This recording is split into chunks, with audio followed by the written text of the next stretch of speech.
appeal in the matter of AP Wireless 2 UK Ltd and On Tower UK Ltd. Good morning, Mr. Holland. May I please, my lord and lady, I appear with Mr. Wayne Clark, KC, for the appellant. Learned friend Mr. Oliver Radley Garner, leading Miss Imogen Dodge, appears for the respondent. My lords and ladies, it's never good to start with an apology, but I have an apology to make. I didn't notice it, but apparently the cross-referencing in the updated skeletons is incorrect. There's something else incorrect in the bundles, the pagination, but it's just so I didn't notice it. But I have corrected copies.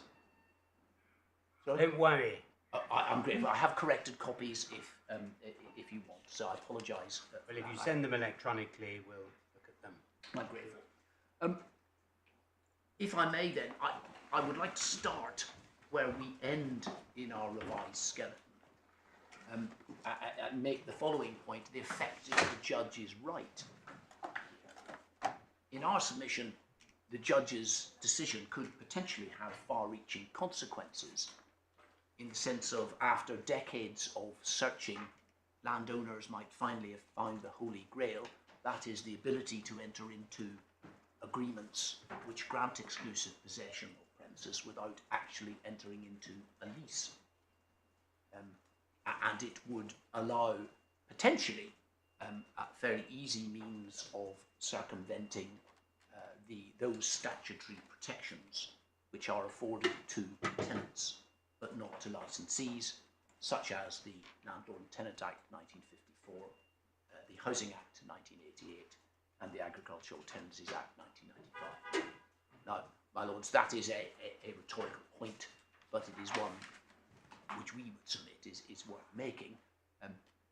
One might say that Mr. Street needn't have worried about arguing all the way to the House of Lords to try and get rid of Miss Mountford. All he needed to do was grant the agreement he had with a minimum term such as we have here, and that would, if the judge is right, have been a licence and not a lease. Just to make that point fine, I looked at the Law Commission proposals for changes to the 1954 Act. I don't believe it's proposed to change it to protect licences. Similarly, if one looks through the Renters Reform Bill, there doesn't appear to be any proposal to alter the current legislation in respect of it won't change, it won't allow to protection to. But I mean, we can't change the law because it might have consequences, can we? No, it's a rhetorical point, but it's one we would submit worth making. And the only other point is it'd be odd if this has been only come to light now after decades. No one has yet, until the judge here suggested that any sort. I'll come to that when I make. I mean, I don't quite understand what's so far-reaching about construing a clause in a particular way.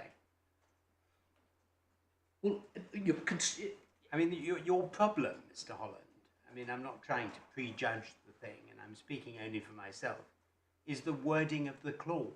Well, my lord, we have three arguments which we say in. One is that the judge has misconstrued the term certainty principle.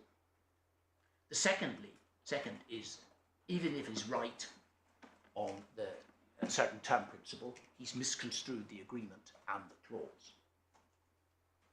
And thirdly, even if he has properly construed the clause, nevertheless, on fairly standard principles, we should be granted, or there should be a tenancy, a yearly tenancy on entry pursuant to a void lease. And the yearly tenancy, what? Implied? Implied, that's right.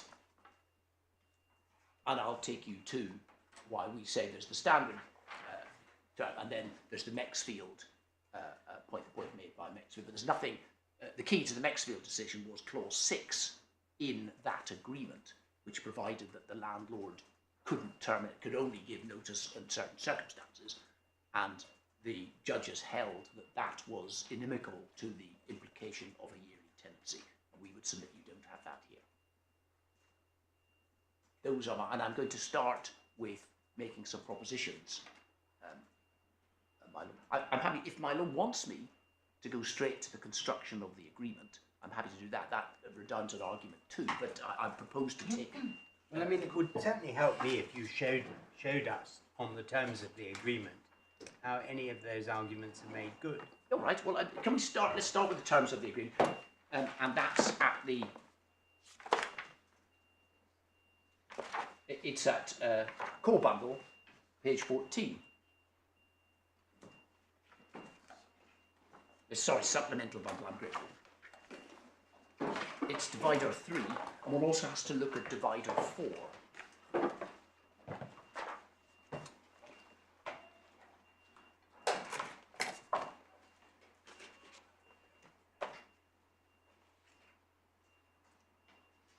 Yeah. Now, my lords, one starts with, and the reason one has to look at divider 4 is that's the supplemental agreement. But if we're right and it's a lease, the agreement of the 2nd of November 2000 technically acts as a surrender and regrant. Right. Because it not only does it add the rent, it adds extra premises. But it doesn't particularly matter as to the construction, or the relevant points of construction. So, one looks at, it's 11th of March 1997, between Orange and the owner. The owner is recited to be the... Does one have that, my lord? Yes. To the legal estate in the site. It's an interesting, or might be unnecessary if this was a license. Then recital B sets out what the owner has allowed. So the point you're making is the recital, the owner is entitled to a legal estate. That would be unnecessary. Unnecessary if it's a license. That's right. Yep. B is the rights which are granted. C, Orange has agreed to pay for such rights a tariff of £3,300 per annum, exclusive VAT, payable in accordance with clause 3.1 to the attached terms and conditions. So if one goes to 3.1, there's an annual tariff. At 3.1, the tariff shall be calculated from 14th August 1996 and shall be payable quarterly in advance on each payment day. Now, that is a period before the date of the agreement. I've always assumed that that's because Orange were in possession before that date. But that's the rent. So that on the first payable payment date, and payment dates are back over the page at 15, 31st March, 30th June, 30th September, 31st December each year. We would say that's an annual rent payable quarterly in advance in very normal terms. They're not the usual quarter days, but they are quarter days. Then we get D. Minimum term is 10 years from the date shown above. And the date shown above, we would submit is clearly the 11th of March 1997. And E, this agreement shall be subject to and shall incorporate the terms and conditions attached, and it's signed by both parties. Over the page at 15, the minimum term period set out in clause D above, that's 10 years. Payment day, that's each of those dates. Then we have, if you go further down, review date. 1st January following 5th anniversary of the date of this agreement, and every following 5th anniversary. Now, my submission, that means that if it's the 5th anniversary of the agreement, it will be the 11th of March 2002, and therefore the first review date will be the 1st of January 2003. But my submission, you then read that the reference to every following 5th anniversary is a reference to the 5th anniversary of the date of the agreement. So the first anniversary, the first review date will be 1st of January 2003. The next review date will be the 11th of March 2007. And if the agreement continues for a further 5 years, then it will be the 11th of March 2012. Okay, so 1st of January 2003 is the first one. That's right, 1st of January following the 5th anniversary of the date of this agreement. And then every following 5th anniversary, in my submission, the reference to 5th anniversary more naturally reads back to the 5th anniversary of the date of agreement rather than the 5th anniversary of the 1st of January.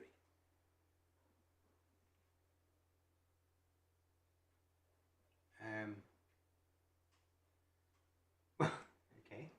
I mean, maybe. Does it matter?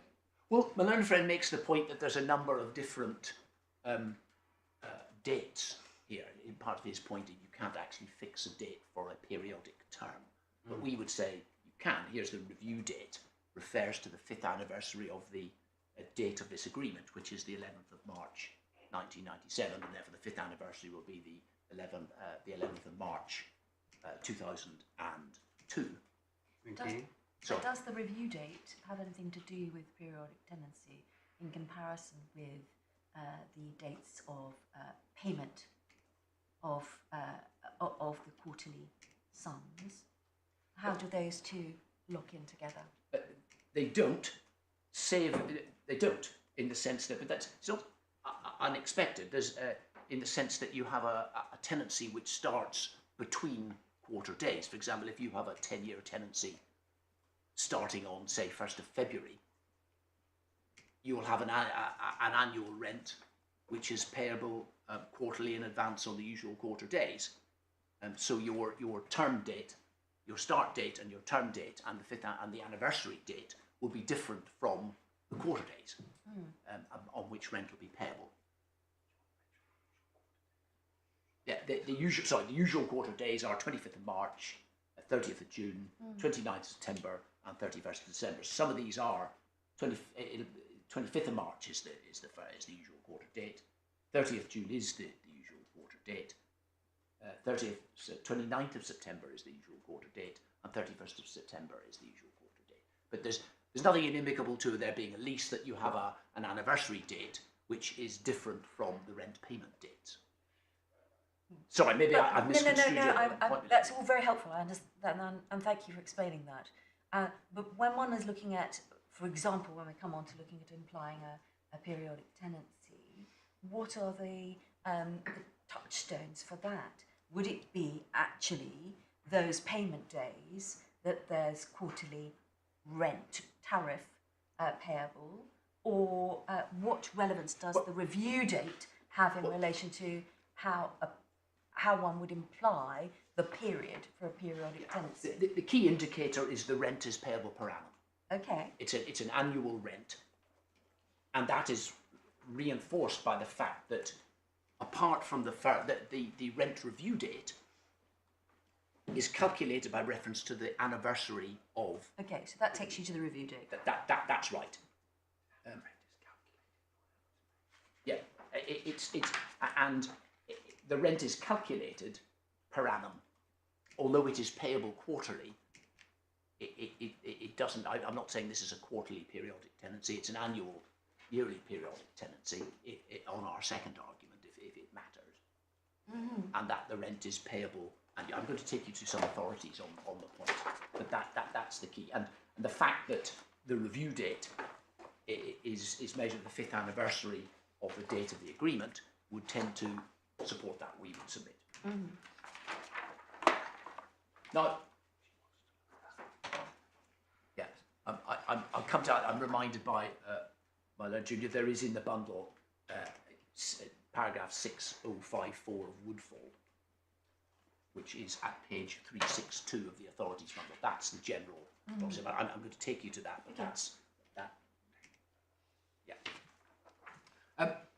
There are then 4 methods of terminating this agreement. First is 2.1. This agreement shall come into effect on the date shown above. Now, I submit that is 11th of March 1997, because if you go back to recital D on the previous page, there's also the minimum term is 10 years from the date shown above, and the date shown above must be 11th March 1997. So it's 10 years minimum, so it comes into effect on the date of the agreement, and shall continue for no less than the minimum term. It may be terminated by either party giving to the other not less than 12 months' notice in writing to expire at any time on or after the expiry of the minimum term. I've got an exercise that I'm going to take you to about what we mean, what that means. But that's the first means of term. You don't say that's ambiguous, or do you? Well, I don't say something. I say it clearly points, we would submit, to this being a yearly periodic tenancy. Well, I mean, pointing is not really what I'm interested in. I'm interested in what the words mean. Yes? And I'm asking you whether it is your submission that these words are in any respect ambiguous, and if so, how? Well, they are what they are. It says, it depends what you mean by ambiguous. That they have two possible meanings. Right. I see. Well, I say it's clear that this is intended to be a yearly periodic tenancy. That's not what I've asked you. And if they're not ambiguous, then am I right in thinking that they mean, first sentence, this agreement comes into effect on the 11th of March 1997. Second phrase, this agreement shall continue for no less than 10 years from the 11th of March 1997. Third sentence, this agreement may be terminated by either party giving not less than 12 months' notice in writing to expire at any time on or after the 11th of March 1997. Yes. Correct? Yes. So there is no ambiguity in this clause. It is perfectly clear what it means. Yes. Right. Now, all we're then arguing about is the legal effect of those very clear Yes. provisions. Yes. Can I give you pass up an exercise I've done? I give this to a learned friend. You can pass it up if you send it electronically. If you don't, I can do it electronically as well, but I can give you it physically now. yes. So I can certainly do that. I've added some words. I think is well known, Mr. Holland. I work electronically. Yes, I'm much admire that because I'm too old-fashioned to do that. I'm afraid.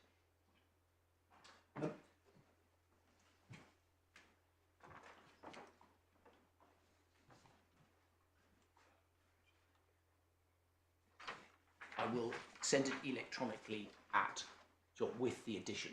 Now, Lord Bailey, what I've done is clause 4 is clause 2.1, albeit that I've added the word not less than. Clause 1, 2 and 3 are clause 1, clause 2.1 with various words removed. If one looks at clause 1, there, this agreement should come into effect the date shown above and may be terminated by either party given to the other notice in writing. In my submission, if you had that, the court would construe this as a yearly tenancy with 6 months' notice, which would expire on the 11th of March. Well, how does that help? Well, it's not the words. Yes, but in my submission on the authorities, that's what the court would do. It's not the words, but take out words. Yes. Well, no. How we construe agreements in this. I'm looking at the effect of the individual parts of this clause. But you've just agreed with me that there are, I think, if I counted correctly, 3 operative provisions in clause 2.1, each of which is unambiguous. Yes, but we're looking at the meaning. What meaning do they have in the context of the agreement as a whole? It's an iterative process, we are told. And so what do you get out of iterate. Taking out words? Well, you get the submission. If you take out certain words, it would mean something different. Well, yes, but you then look at the effect of adding the words back in my submission. And that's what I'm trying to do. And therefore you look at... I genuinely don't get it, Mr. Holland. Well, I'm being unclear, but I was... If I could take you through the authorities, this is the culmination of this, but if you look at what these mean, or what the court would find they mean, then you see the cumulative effect of the words. First clause, in my submission, the court would find there's a yearly tenancy with 6 months' notice, because that's the implied notice in the absence of any agreement, and it would expire on the 11th of March. In the context of the agreement as a whole. I'm not asking you to isolate this in that time. I'm asking you to look at these words. What would these words mean in the context of the agreement as a whole? Second clause, you've added maybe terminate by the party giving to the other. I've left out not less than 12 months notice, but the same. There the parties have agreed, not that the 6 months, which would be implied by law, but the 12 months, which is an express agreement contrary, but if there's an applied yearly tenancy, it would have to expire on the 11th of March. The third is just leaving out the minimum term. This agreement shall come into effect on the date shown above and may be terminated by either party given to the other not less than 12 months notice in writing to expire at any time. In my submission, that is still a yearly periodic tenancy, but the parties have agreed expressly 12 months notice, and they've agreed expressly that that notice can expire at any time. And then, fourthly, you have the actual clause, which adds in the minimum term.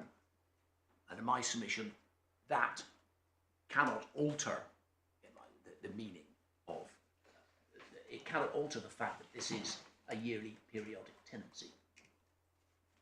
I mean, the problem with this argument is that the very next day after the 11th of March 1997, notice can be served to terminate this tenancy on any day after the 11th of March 2017. Yes. Yeah. So how is 2007, but that's the same. Sorry, no, Yeah. 2007. I mean, but if for example, it had said, for example, go to clause 5. And clause 5 in that is the wording of clause 2.1, but with the words in italics thereafter, added, and shall thereafter continue from year 2. Sorry, clause 5 in my iteration, sorry, apologise. Yeah. And in my submission, that has exactly the same effect. Those words are OTOs in the context of the agreement, because that's what the clause in fact means. Well, isn't that the nub of it? Is that what the clause says, or should be construed to mean? Yes. That is it. Yes. Well, that's my second argument. If you're not with me on my first argument, which you don't need to get this, then yes. But we say it's clear. That's what this means.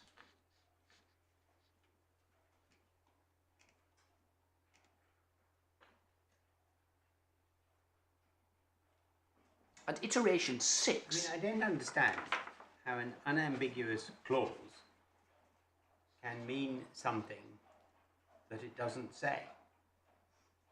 I mean, I quite understand if you'd answered my first question by saying, no, it is ambiguous.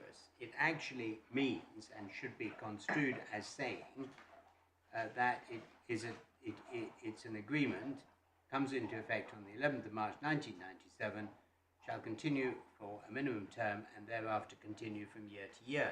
That is a completely different formulation of words with a completely different legal meaning. We say no, but that's what, I mean, if you look at iteration 5, that adds those words in. I know, I've just read it out. But we say it's not a completely different word. We say on the correct construction of this, you read clause 4 as clause 5. Now, if my Lord thinks that's ambiguity, then I'll say it's ambiguity. But we say the words of the clause are clear, but the effect of those words, if there's agreement as a whole. I mean, the reason it's ambiguity, if you say it is because you have agreed with me that the proper construction of the words used in clause 2.1 is that this agreement continues, as the words say, for 10 years and up until the 11th of March 1997, and can be terminated by either party giving not less than 12 months notice to expire at any time after the 11th of March 1997, on any day after the 11th of March. 2007. I'm sorry. 2007. Yes, I do. That's what those mean. But the question is whether that offends against. That's a legal question. We're not discussing a legal Well, that's question. right. Sorry. We're discussing at the moment the interpretation That's right. No. of the words. Well, my lord, I do say that's what it means, but I don't say that offend. I do say that doesn't offend against the term certain point. They mean what they say. The question is whether, if that's what this clause means, this cannot be a term certain known to the law. Okay. All right. Yeah. And the question is whether the parties have expressly agreed that there's a minimum term. The parties have expressly agreed that after the minimum term, it can be terminated by 12 months' notice. No. They've expressly agreed that at any time, including on the 11th of March 1997, it can be terminated at any time after the 11th of March 1997. 2007. I'm sorry, I keep on saying it wrong. Yes. After 2007, provided you give 1 year's notice. Yes. So it's a completely different animal from a periodic tenancy. Well, we say it's not. No. It's not. I mean, the question is, you can have a periodic tenancy, which is termable. The law will imply in a periodic tenancy, annual periodic tenancy, the law implies you have to give 6 months' notice, at least 6 months' notice, which terminates on an anniversary. That's what the law implies, unless the parties agree otherwise. And here the parties have clearly agreed otherwise. I mean, if you look at clause 2.2 of the agreement, notwithstanding provisions of clause 2. Orange may terminate this agreement at any time not less than 3 months prior written notice expiring on a payment day. So the parties are alive to the date when a notice might expire. And in 2.2, if Orange wants to terminate it, if in certain circumstances, they have to give 3 months' notice, but it must expire on a specific date, one of the days set out in the payment day. 2.3 is different. In the event of redevelopment of the site to take place, the owner agrees to consult with Orange and agree to suitable relocation of PCN within the premises. For relocation not possible, the owner shall have the right to terminate the agreement at any time by giving not less than 12 months' notice prior written notice. So again, there's a separate notice provision which doesn't require expiry on any particular date. But again, it's 12 months' notice, prior written notice. And if one goes then to... But you are relying on clause 2.1 Yes, yes. in order to determine whether we have a periodic tenancy and of what kind, or whether we have a 10 years followed by a periodic tenancy, for example. Does not the fact that clause 2.2 refers to expiration of notice on a payment day shed maybe some light on 2.1 where that isn't the case, and therefore doesn't that make your position more difficult about saying what we've got here as a periodic tenancy, where under 2.1 the notice could expire at any time after March 2007? Yes. Because you could serve your notice, your 12 months notice, for example, 9.5 years in. Yes, you could. Yes, I mean, my point was that the parties are alive in this agreement to when the notice, when any notice expires. Under 2.1, I don't rely on 2.1, it's just that the judge focused on 2.1 to say that that was the reason this agreement couldn't be a tenancy. And I'm pointing out... So we're not construing 2.1 alone? No, we're construing the agreement as a whole. Yes. It's the fact that the judge focused, Amela and Friend, in his argument, focused on 2.1 to say... And I thought you that were is, focused on 2.1. Well, I'm focused on 2.1 to say why it can be a tenancy, why it doesn't offend against the term certainly. But my submission is that if you look, as you have to look at the agreement as a whole. If you're not with me on argument 1 and argument 2, you then have to say it's a periodic tenancy. I say if you look at the agreement as a whole, in the light of the authorities, this is an annual periodic tenancy. It's one where the parties have inserted a minimum term, It's one where the parties have agreed that it's 12 months notice and not 6 months, which would be otherwise implied by law. And it's one where the parties have agreed that after a certain date, 12 months notice can expire on any date. But They none of haven't those... agreed it's 12 months notice.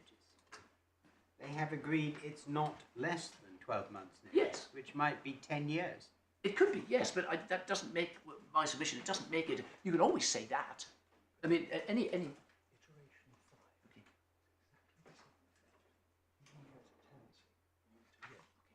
You see, it does matter with respect. Okay. Yeah, I mean, our point is that. Sorry, can I deal with it?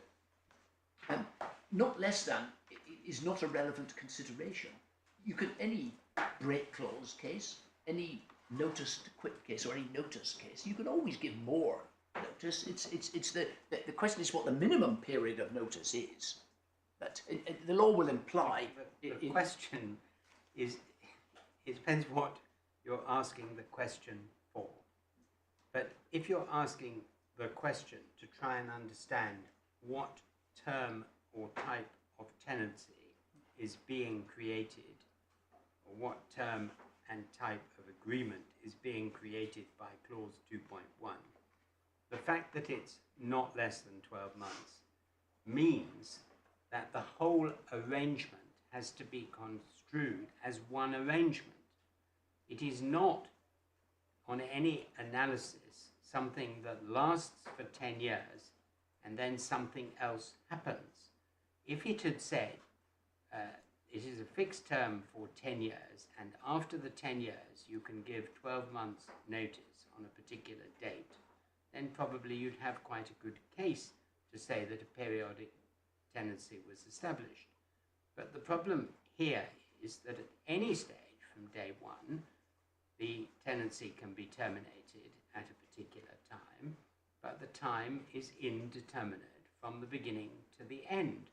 And clause 2.1 creates a continuous whole, not a double or two things. The law is that an agreement such as this, that's the Leeds and Broadley case, which I'll take you to, is that a term such as this, which, if it looks at 5, an agreement which is specifically, as in clause 5, or iteration 5 here, if you have a tenancy which is terminable on, say, not less than 6 months' notice, continues for a yearly tenancy, but no notice to be given before or to expire before a particular date. That is one term, despite the fact that you have a minimum term and then a series of periods after that. The law is quite clear, looking backwards, that's one term. So, with respect, the fact that it's one continuous whole is not at law, in my submission, a determinative factor. If you look at iteration... So you accept it's one continuous whole? Yes, but that's what the law says. I need to take you to some authorities here. But so on this part of your case, you're saying it's periodic tenancy from the start with a minimum term of 10 years? yes. Is that your first argument? No, that's my second argument. What's your first argument? First argument is you don't need to bother with this. The as explained in Maxfield, the certainty rule has 2 invalidating features, and instead of trying to fit this into a particular type of tenancy agreement, you just look and see whether the agreement in issue falls foul of either of the 2 invalidating features, and if it doesn't, it's a term certain known to the law. And that's, we say that's the invalidating features are, is it a fixed term with an indeterminate date, like Lace and Chandler for the duration of the war? Or secondly, is it an agreement terminable on notice, in respect of which there is a fetter on the giving of notice, which is of uncertain duration? That is, like in the Ashburn-Anstalt case, I think that was the one where the landlord can give notice, but won't give notice until it requires the land for road widening. That's prudential, isn't it? Sorry? Isn't that prudential? It may be prudential. One of it's yes, that's the prudential case. Yes. So we should see, the first argument therefore is, sorry to be so slow, that the judge and we should look at this agreement as a whole and see if it has either of those flaws. Was it a term certain which was not certain because there was no end to it? Or potentially no end to it. Potentially the duration of the war, Yep. Uncertain. Or was there a fait on giving notice until something is done either by a third party or one of the parties to the agreement? Or an event which, no Yep. notice to be given until an event which may or may not happen, such as the local authority needs No, to... in the road widening case, it was that one of the parties was the local authority, so they had it That's within their right. own control. Yep. That's right. Okay. And then the second argument. Second argument is that if you need, if you do need to say that this fits into a type of tenancy, i.e. a periodic, if you do need to find that this is a periodic tenancy, then you can do so. And the court should lean towards doing so.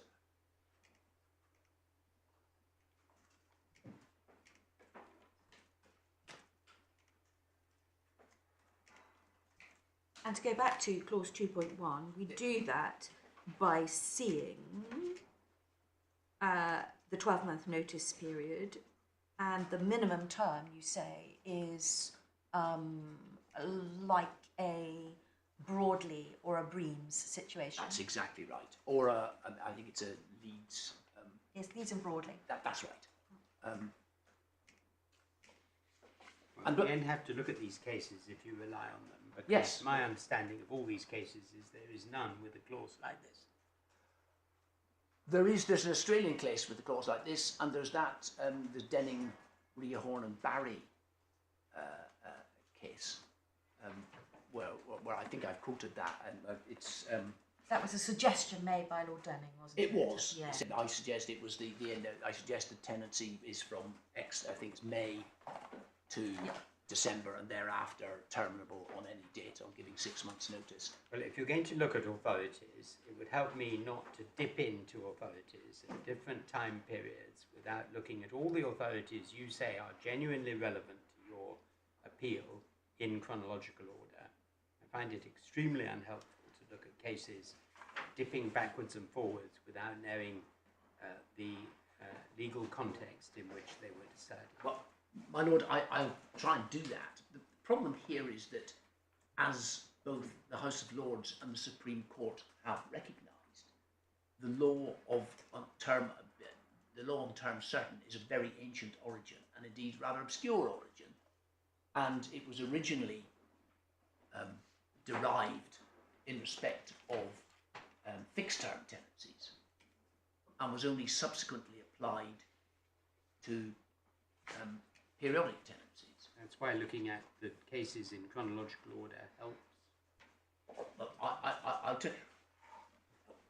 Are there any other provisions in this, in the agreement, Yep. the supplemental agreement, you rely on in support of your periodic, in particular your periodic tenancy case? Well, I was going to. I've taken you to. 1 and 2. I've taken you to the terms of clause 2.1.2, which contain 3 separate termination provisions. One then can go to clause 9,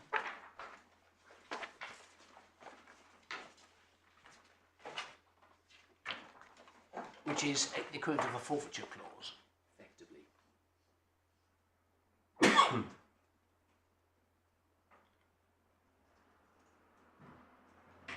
And if you look just below clause, now it's 10.1, it says it's the intention of the parties this agreement shall continue to bind successors in title. Now this was because we submitted before the judge and he agreed that is a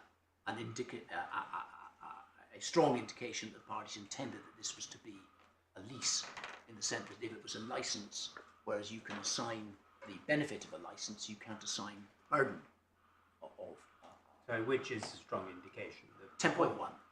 10.1. 10.1. So 9 is the fourth termination provision. Yeah, forfeiture clause. Yeah, effectively. But just while we're there, 10.1. I mean, the judge deals with this in his judgment. But that's a clear indicator, because you can't have a license agreement, the burden of which is binding on us. So there's no successor in title if it's only a license, because there's no title.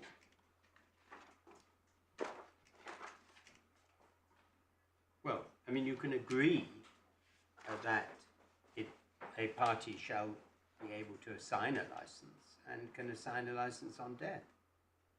Yes, but you can't assign the burden. Right. You can assign the burden and the benefit of a lease, but Well, you can't assign the burden. So what does 10.1 mean? Successors in title, does that apply to Orange as well as to the owner? Yes. Yes, that's. I mean, the judge deals with this in his judgment, but we submitted very strongly that this was a clear. Is it the subject of appeal? No. It's accepted that this agreement grants exclusive possession for a periodic payment which might otherwise be rent. Yeah, so why is this relevant if the question is only whether there is, on the words of this agreement, a term sale? Well, because we say it's a clear indicator. I mean, this is a clear indicator, we would submit that the parties intended this to be a lease. And if there is any doubt as to whether you should construe this agreement as a whole, as a periodic tenancy, that should persuade you, we would say, that that's what the parties overall intended. I mean, there is a principle, isn't there, that you can't imply terms that are contrary to the express words of the agreement. Yes. And there is another principle that you can't construe unambiguous language to mean anything other than what it says. Yes.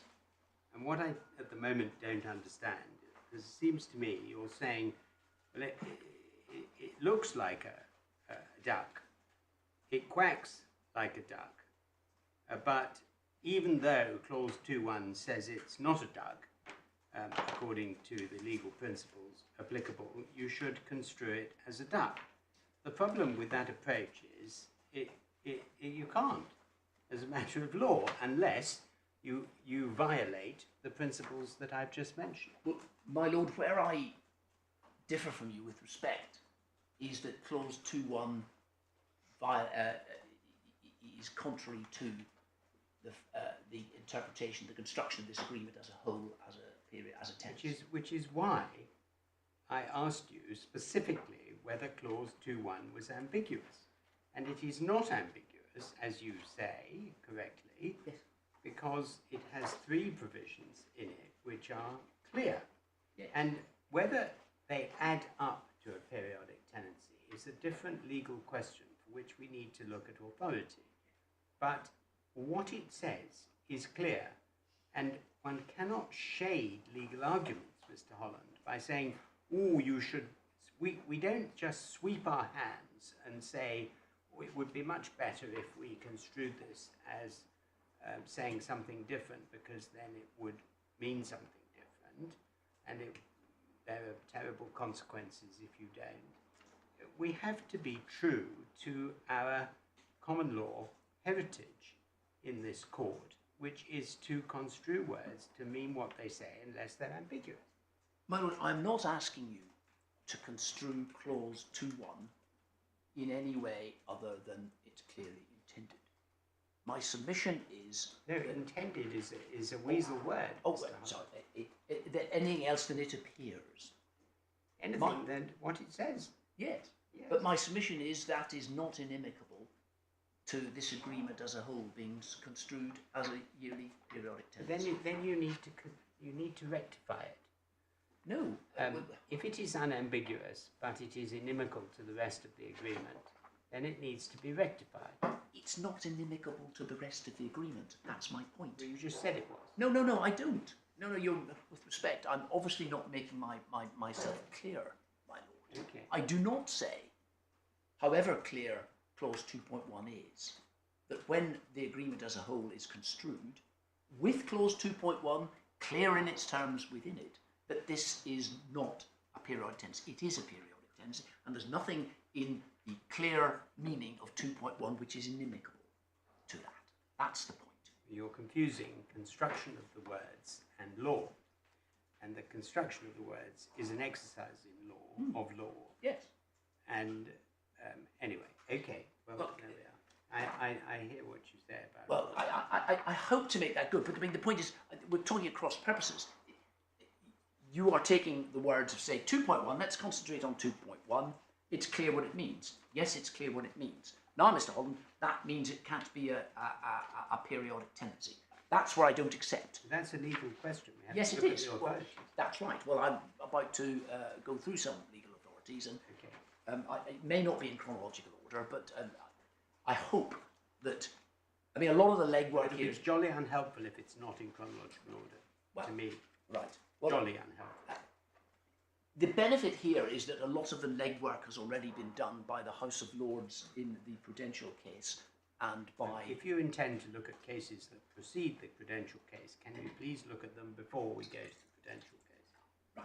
Right. What I'm going to do, if I may, is start at the Maxfield case.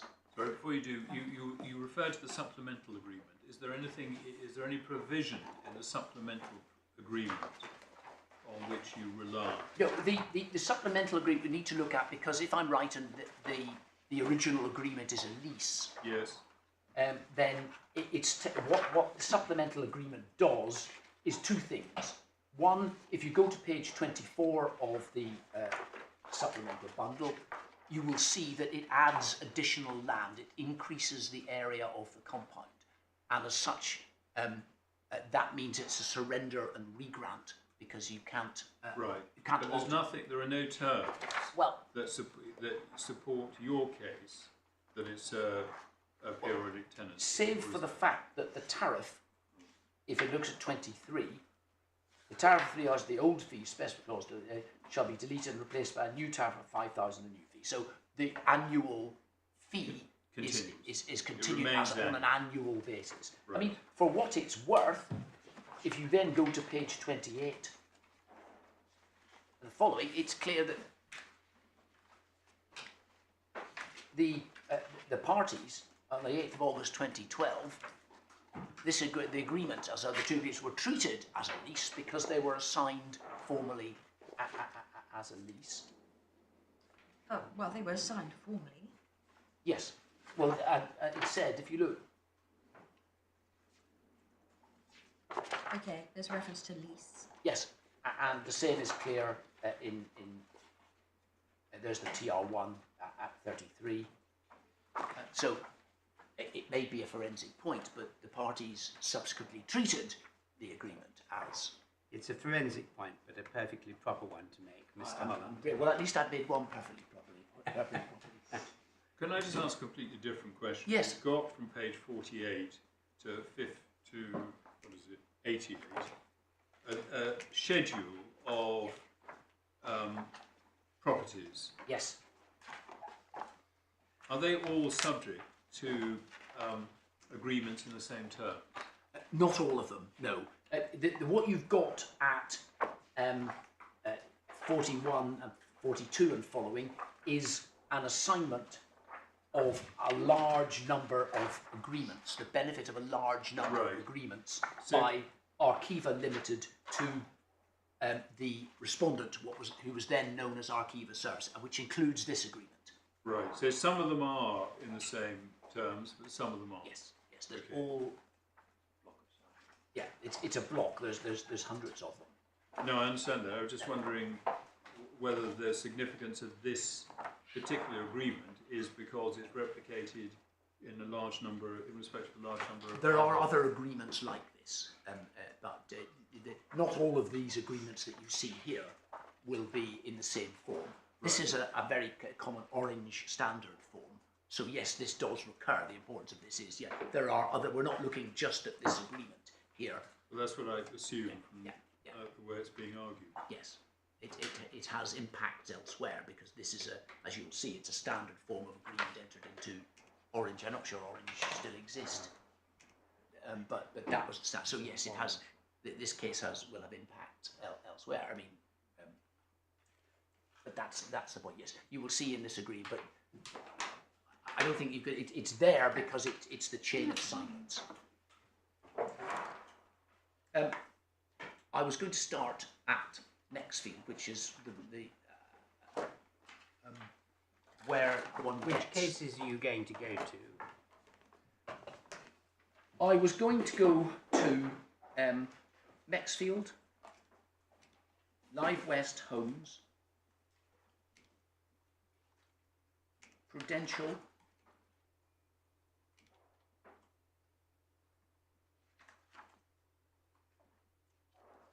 I was then going to go, I've got I think it's 9 propositions, but I was going to flip between. I was going to go to Threlfall, Prudential, Harley and Carter, and Maxfield. Threlfall is an older case. Sorry? If the case is Threlfall, which is at the early one. Which yes. is the next one? Just give me all the cases you're going to cite. Right. I'll go through them then. It's in no particular. These are the particular orders they appear in my. That's what I want to know. Yeah. Maxfield. Yes. Live West Homes, which is at Maxfield is at A185. Sorry, we can find them. Live Okay. West Homes, yeah. That's A281. I was going to Prudential. reference Lace and Chandler. I wasn't going to go to that because that's the case, the lease for the war. It's a classic example of what I call the first invalidating feature. Mm-hmm. I was then going to go to Prudential. Prudential, And Threlfall. and then I was going to go to Threlfall, Harley and Calder, Harler and Calder.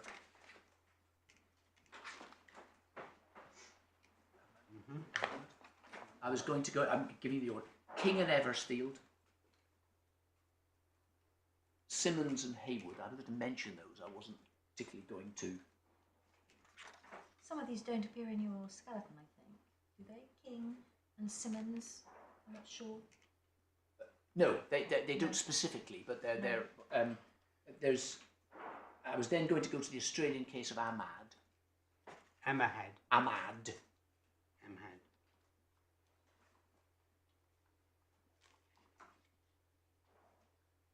I was going to mention Breams and Struger.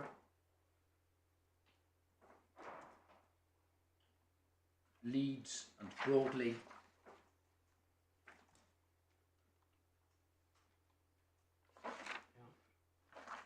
Rehorn and Barry, but only that brief bit. I've already mentioned that. That's the Lord Denning bit at the end. That is, yeah. Rehorn Barry's a 54 Act case, but it's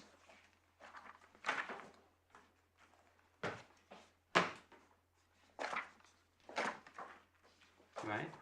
And what's the order for? What is the? Why have you chosen that order?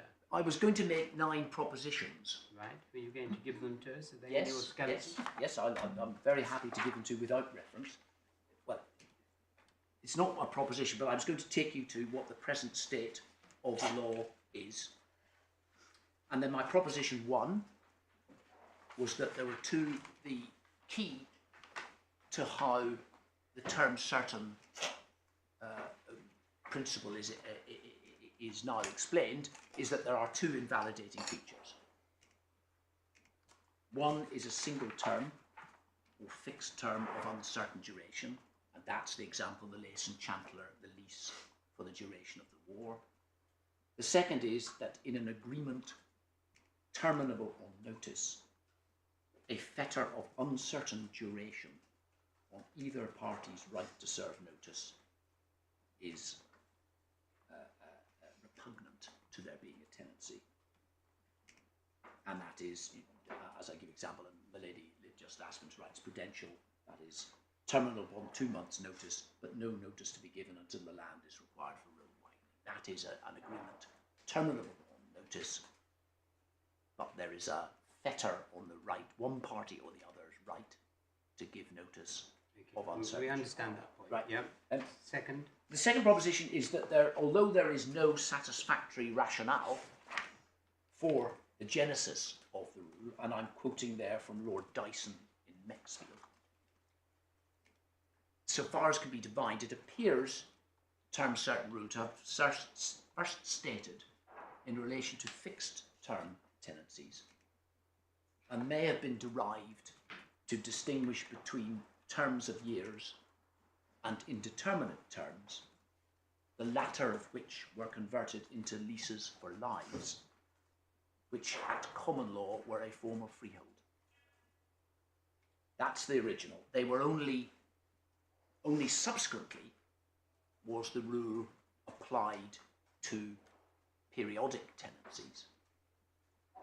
And you find that in Maxfield too, I think. Yeah, it's the submissions in Maxfield. If you look at Mark Wonnacott and Jonathan Gaunt's submissions to the court in that case, and then if you look at paragraph 25 and 36 of what Lord Neuberger says, he appears to accept that. Yeah. I mean, that is making a sense of what Lord Brown Wilkinson has described as obscure, I think. But only subsequently has it been applied to periodic tenancies. And my submission was going to be that the key to an agreement terminable upon notice is that certainty is introduced by the ability of both parties to give notice. Is that your third point? It's a part of my proposition 2. You can call it proposition 3 if it's clear. Can you just repeat it? The key is that the certainty is introduced by the fact that both parties are able to terminate the agreement by giving a fixed period of notice to do so, or a fixed minimum period of notice to do so. As Lady Hale points out in paragraph 87, as a matter of reality, at the outset, a periodic tenancy is of uncertain duration, because that's Lady Hale at paragraph 87. Thank you. Right. 3. As Lady Hale suggests in Maxfield, This is 3. this is 3, and as Professor Gray suggests, the application of the term certain rule to periodic tenancies is not entirely satisfactory. It's paragraph 87 of Lady Hale. The application of term certain rule to periodic tenancies is not entirely satisfactory. I mean, I'm referring back to the criticisms of the rule. You recall that Lord Brown Wilkinson was rather critical, and indeed the majority of the House of Lords was critical of the rule in the Prudential case. And various instances, Baroness Hale, in paragraphs 87. But, you know, they haven't changed it, have they? Well, they've restated it. They haven't abolished it, and I can't encourage you to abolish No, it. I don't think you can. That's No. really the point I was making. That's right, and I don't. Okay, point 4. Point 4 is there's nothing in, if you look at the relevant provisions in the Law of Property Act 1925, sections 1 and 205, section 205 defines a term of years is either certain or liable to determination by notice, and expressly includes a term for less than a year, or for a year or years, and a fraction of a year, or from year to year. The point is, the term of years is defined by reference to the ability to terminate it on notice. And if you look at Lord Justice Patton in paragraph 64 at Live West, yes, he explains that.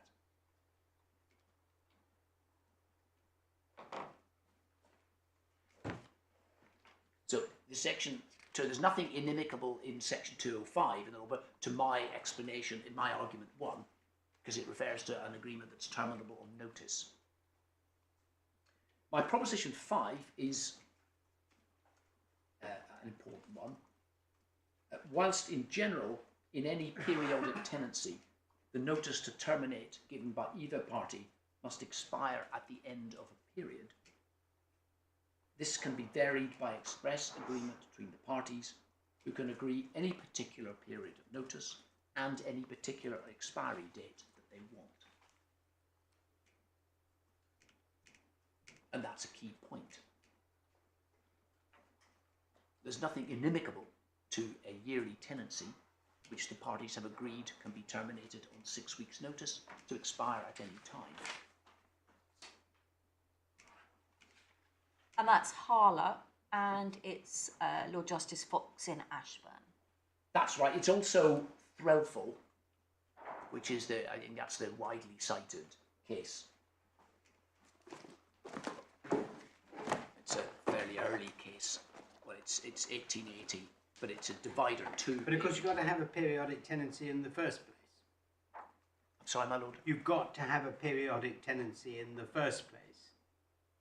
In other words, you've got to have a tenancy that automatically renews from year to year in the first place. In my argument 1, I say you don't. Right. Okay. But in argument 2, I accept. I mean, the point about in my submission, if you look at the way the periodic tenancy has been explained, it has been explained to fit it in with the rule of a term certain. Okay, well, we've got 5 now. And I accept that if one goes to it's the House of Lords have explained it as such. I've forgotten the name of the case now. In the Hammersmith and Monk case, that's the way a periodic tenancy has been explained to fit into the certainty provision, where it renews automatically at the end of every period, and each party has an option to determine it. But that's my submission. That came from the fact that the term certain rule has been applied to periodic tenancies when it wasn't really derived originally with that in mind, because as Lady Hale and indeed Lord Newburger in Maxfield point out, that periodic tenancy came much later. I mean, we're talking 1500s as opposed to 1300s.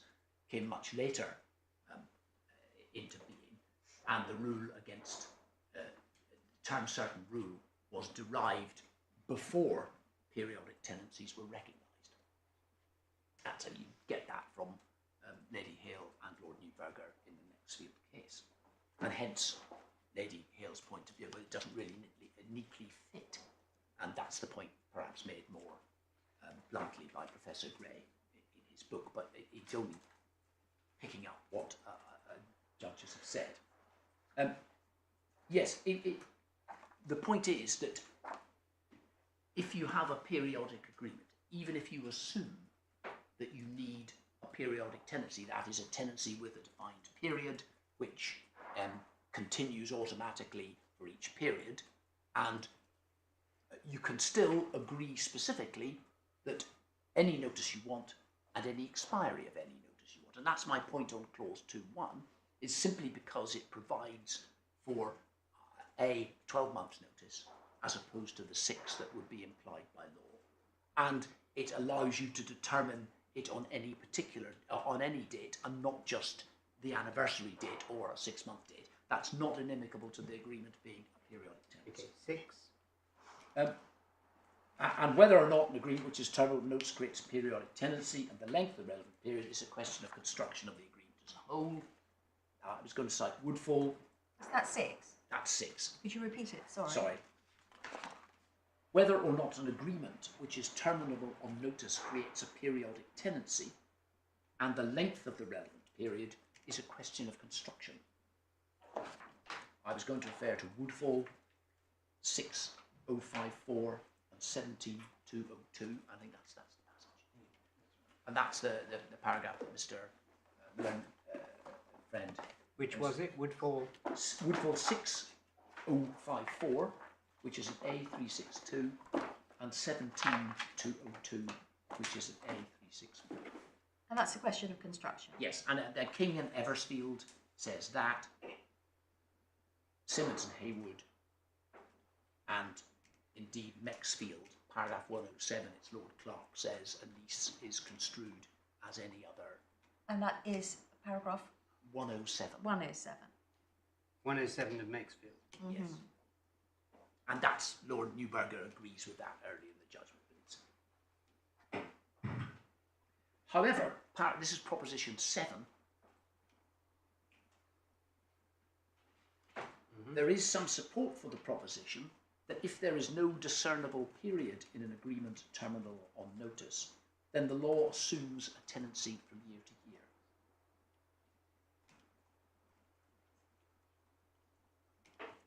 And that's a passage in Prudential, page 145 to 146, which is quoting Doder, Warner, and Brown. Sorry, so that's Prudential at It's page 145 145. and 146. Thank you. I'm sorry to have been slow. Yes. No. But is this you've put proposition 7 as there's some support for the proposition that there is, if there's not a discernible period, the law assumes a year to year. Yes. But in Prudential, are they not talking about if there is a void lease, a periodic tenancy will be implied in certain circumstances? That's my argument 3. That is on the assumption that there is the written agreement. This is a point of construction. Okay, so what you've referred us to here in Prudential is different from what I'm talking about. Yes. I'm just trying to No, I could separate those out. I'm not making myself clear. If you go to the authorities bundle 145, it's 345. 145 of the authorities bundle. It's divider 13. Prudential. It's Prudential, and it's Lord Templeman in Prudential, and he's citing the case. I've never heard how to pronounce this. Doder, Warner, and Brown, and that's it's page 392 of the report, letter H.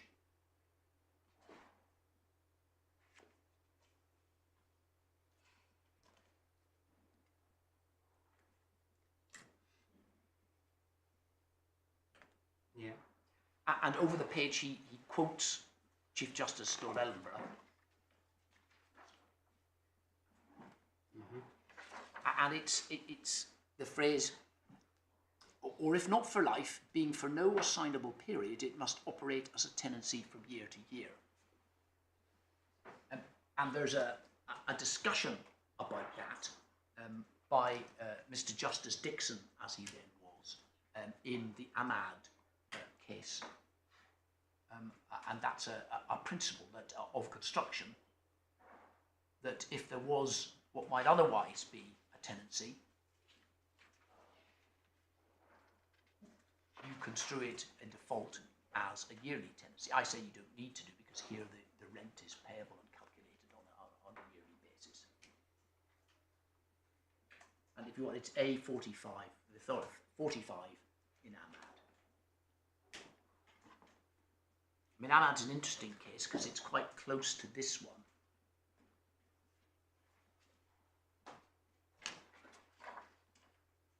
I'll come back to that. My proposition 8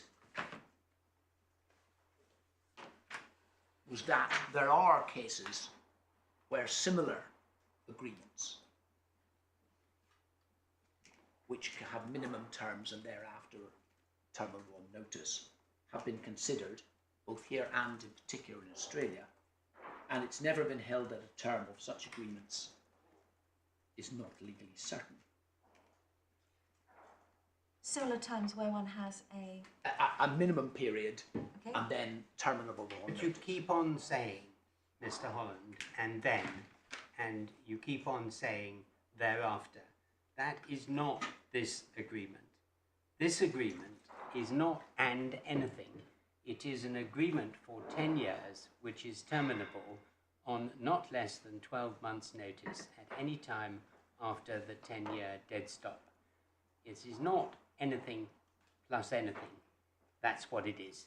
And I'm quite happy for you to continue equiparating the two, but let's be clear about what we are dealing with. We are dealing with clear words. Yes, the effect of clause 2.1 is that the agreement can continue for 10 years. Either party can terminate it on or after the 10-year anniversary by giving not less than 12 months' notice. That's the effect. The question is whether that clause in isolation, or sorry, that clause in the agreement as a whole can prevent this agreement being a periodic tenancy. Okay. That's the key. And to that extent, that's why I agreed with my lord that it's clear what it means. But the question is not taken in isolation, whether that prevents this agreement. But your point here, number 8, is there are cases where similar agreements have been construed as periodic tenancies. I haven't seen one, and so I would love to see one where it is in the same clear terms that we have here, that an agreement has been construed as a periodic tenancy, because that would be authority in your favour. Okay, well, I'm going to mention Breams and Strudler, Sims and Haywood, and Leeds and Broadley. They're all slightly different, but they're similar, we would submit. And Ahmad is a case which we would say is very similar. That's an Australian High Court decision. I'll take you to that, if I may.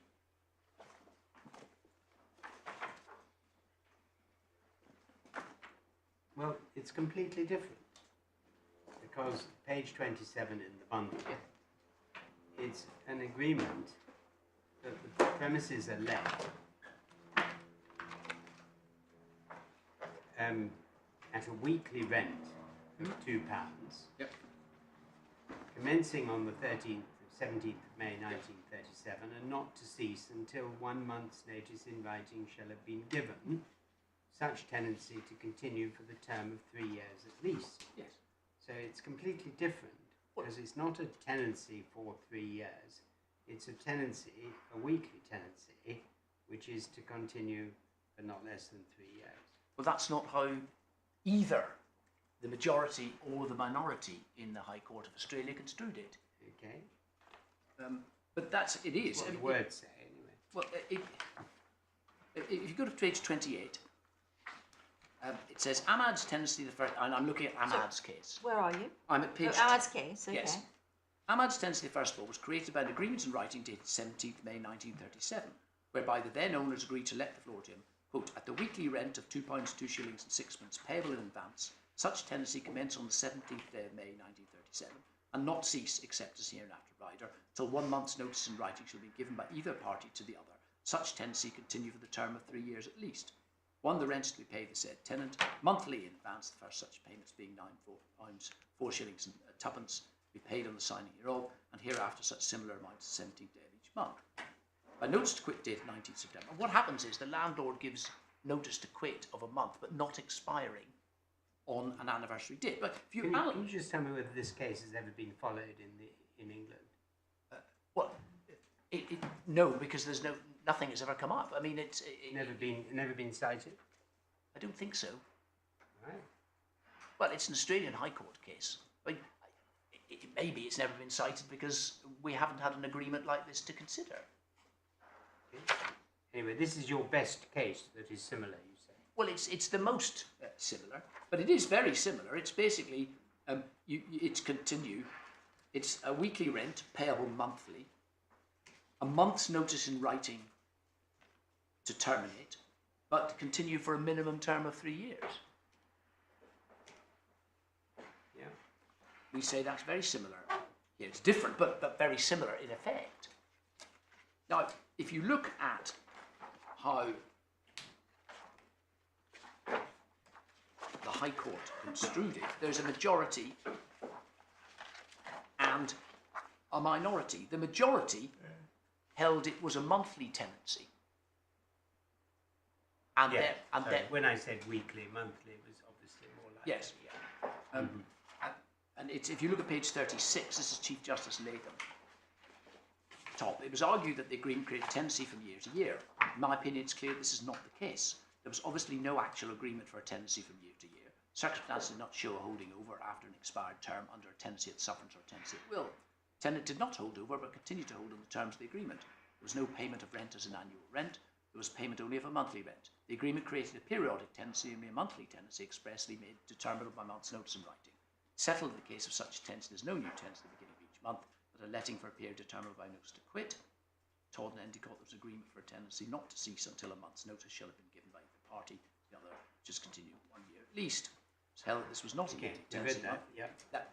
So he holds it to monthly tenancy, and therefore the notice has to expire on the anniversary date. And that's what the majority hold. If you look at page 41, Mr. Justice Rich,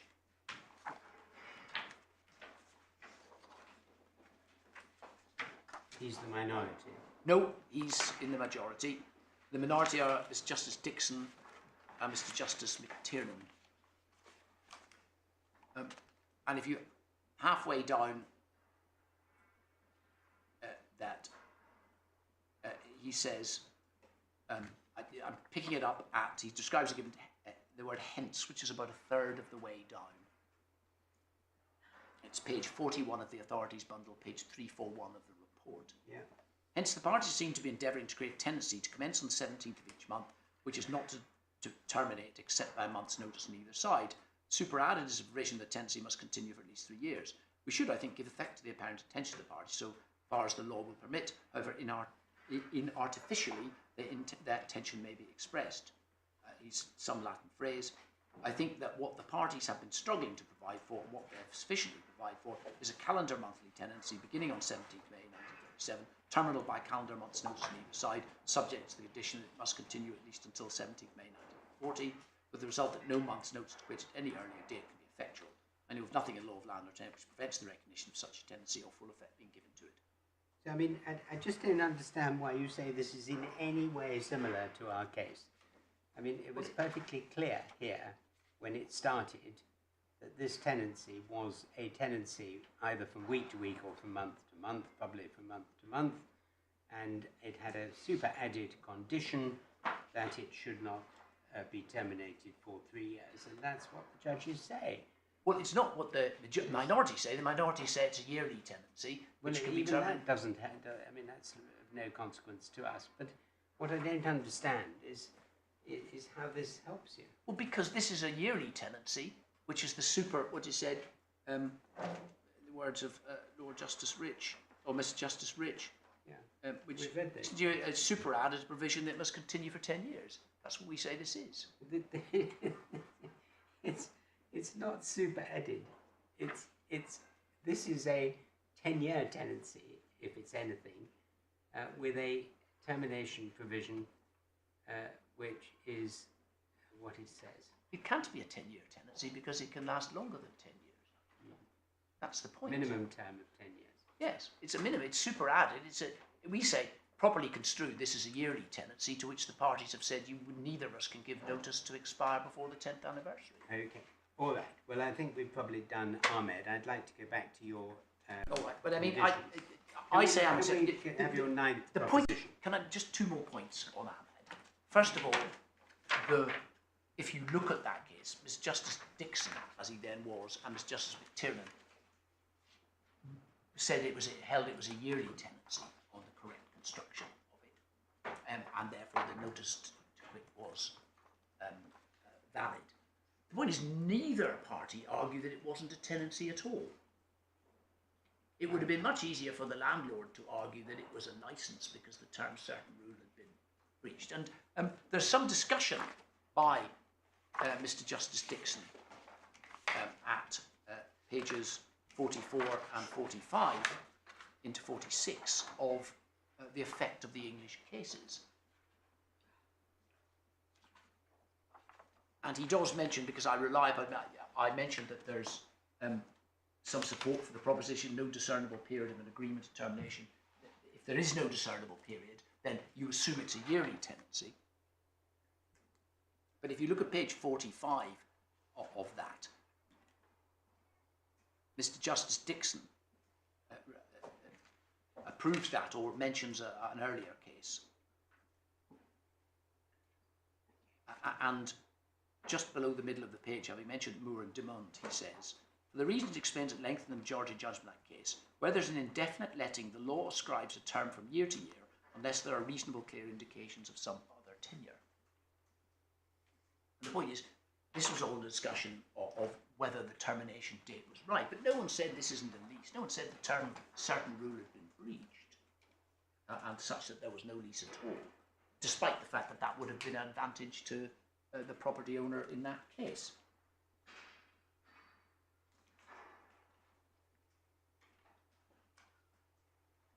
Yeah. And I was going to mention Rehorn and Barry. Now, I accept that that is it might be said to be throw, if any remark in this court could ever be described as throw. That was an obiter point taken or made by Lord Denning. It was Lord Justice Denning at that stage, where he suggests, if you look at it, it's page 69 is the Rehorn and Barry.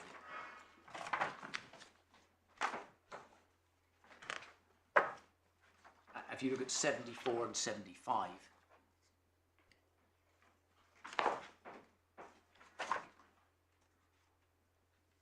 and he suggests for the new tenancy it should be from 1st May 1956 until 31st December 1956, and thereafter until determined by 6-month notice to be given by either party to expire at any time on or after 31st December 1956.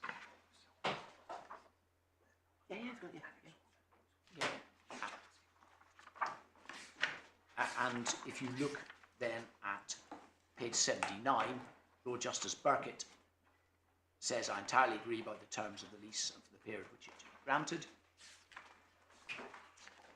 And at page 81, Lord Justice Parker, last paragraph, the new tenancy therefore should be the one of short duration. I agree with the proposed terms of the extended tenancy according to the appeal, and then appeal allowed new tenancy accordingly. So all three judges were happy with the term as proposed by Lord Justice Denning, and it appears to have been ordered by court.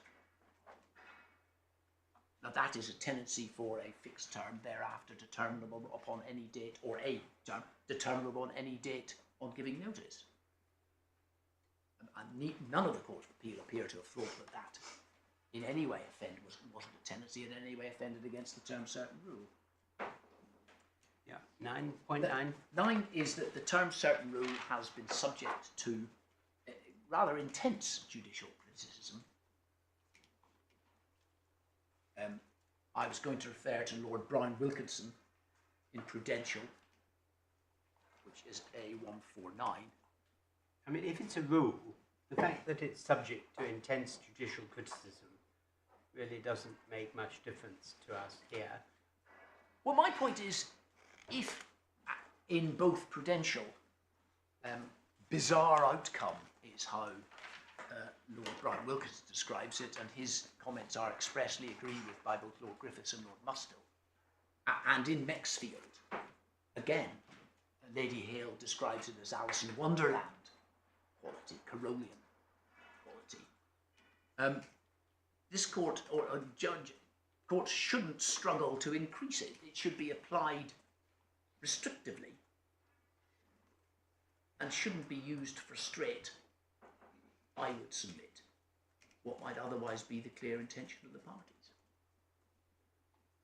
It should be given a constrictive rather than expansive interpretation.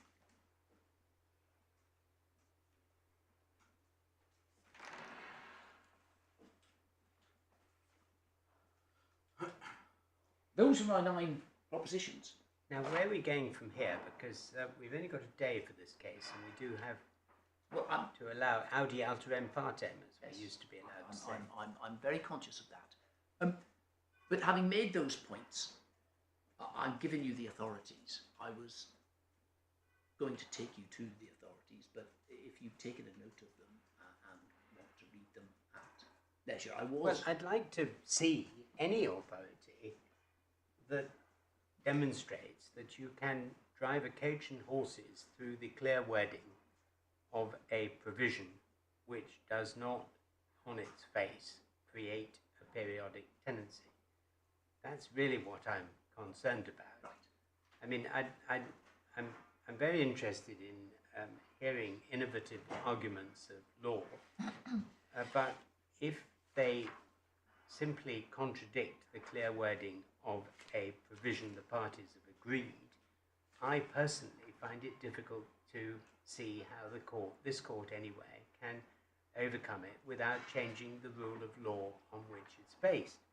Now, you know, I'm afraid I'm not particularly impressed by Ahmad, which seems to be just on different wording and a perfectly obvious decision.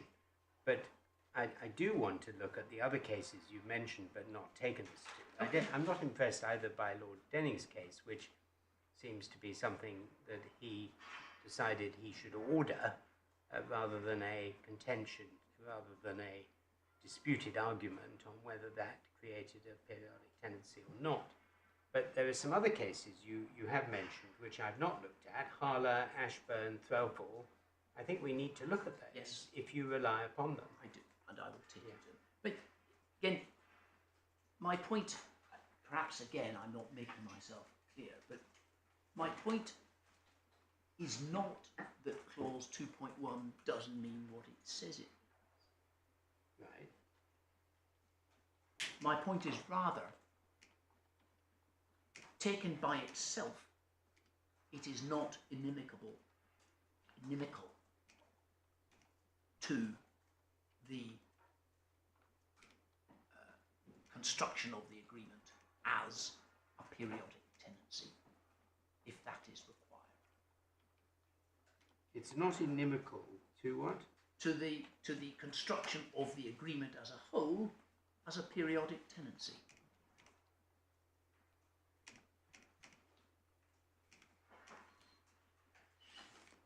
What this court has to do, or what the judge had to do, is work out whether what the parties had agreed fell foul of the rule of term certain. I mean, that proposition, that submission, seems to me to be in conflict with your first submission. I mean, obviously I have been putting to you my preliminary and provisional view that is correct, that you have to work out what the construction of agreement is and whether it's a periodic tenancy. But you say that Maxfield decided something different. You say that it decided that there are only two invalidating features, which, if they are not present, you will have a periodic tenancy, I think, whatever the words say. Well, yes, I mean, I don't even say, that's my first argument, which is on You need to show us that. I mean, that needs to be made good anyway for me. Yes, but that's my first argument is that you don't need to trouble yourself with what type of tenancy this is. You need to look at the agreement and see whether it falls foul of any invalidating, the two invalidating features. If it doesn't, that's the end of it. That's the end of it, whatever it says. Yes. Secondly, my second argument, if I'm wrong on that, then, and if you do have to look for a type of tenancy hitherto known to law, that is a fixed term or a periodic, then this can be construed as a periodic tenancy, and that again is sufficient. And that's the point that I've been debating with my lord, because I say, although the terms of 2.1 are clear, there's nothing inimical in the terms of 2.1 to this being construed as a whole, as a yearly periodic tenancy with a minimum term and expressly agreed notice provision, which allows you to terminate on 12 months' notice, at least 12 months' notice, on any date. My third point is, even if I'm wrong on all those, the law is clear, entry into property, exclusive possession at a rent, on payment of a rent pursuant to a void lease, creates a periodic tenancy. That's the third argument. So even if I'm wrong on arguments 1 and wrong on argument 2. Is your first argument based in part on the provisions of the Law of Property Act, or is it purely based on Maxfield? It's based on Maxfield, but there's nothing in the Law of Property Act which would counter it. That my point is that the Law of Property Act, we've got that in the authorities bundle.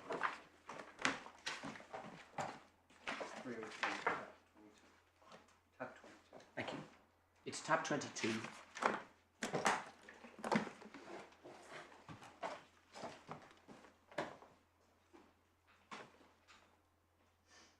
And identifies section 1, identifies 2 legal estates, estate in fee simple absolute possession, a term of years absolute.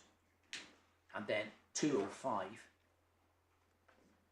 the relevant part of which is at 313. It's 205 subsection 27.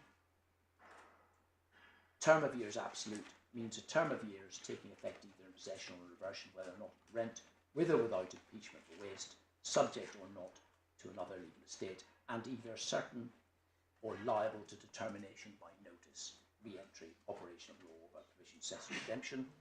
And then if one goes to the last sub-paragraph, and in this definition expression, term of years includes a term for less than a year, or for a year or years, and a fraction of a year, or from year to year. And my submission would be that in respect of argument 1, there's nothing in the terms of that act which would prevent you agreeing with it. Shouldn't it be the other way around? Shouldn't the argument be that what's agreed comes within the terms Yes, of that provision? yes, that's right. That's the effect of what I'm saying. There's nothing. This agreement does not fall foul of anything in section 205. It can be a term of years absolute within that definition, and it can be so even if you can't identify a term, because it's a term of it's liable to determination by notice. Now, of course, Lord Justice Patton in the Live West case. So what it is, you say it's for because the term of years includes a term for less than a year. Yeah. But actually, you're saying that this is an annual. Well, Or are you saying it's technically within the definition, you don't have to identify a period at all, because it's a term of years either certain or liable to determination by notice, and that's what this is. Even if you can't identify a term, except we do have a minimum term of 10 years. How does that fit into this definition? Well, it depends how you construe it. I mean, this is the point. Is if you think that this is a term of minimum term of 10 years, but you cannot then identify, because it can clearly go on beyond 10 years. So you can't say it's a 10-year term. It's a minimum 10. But if you can't identify any relevant period after the 10 years, I say you can. But if you can't, it still falls within the definition, because it's liable to determination by notice.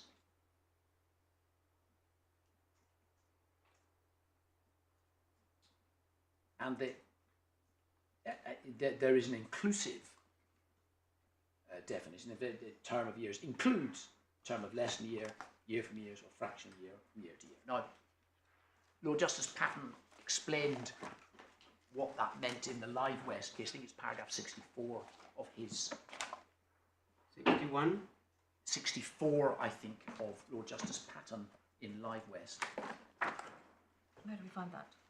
We find that at divider 20, page 264 is where the case starts.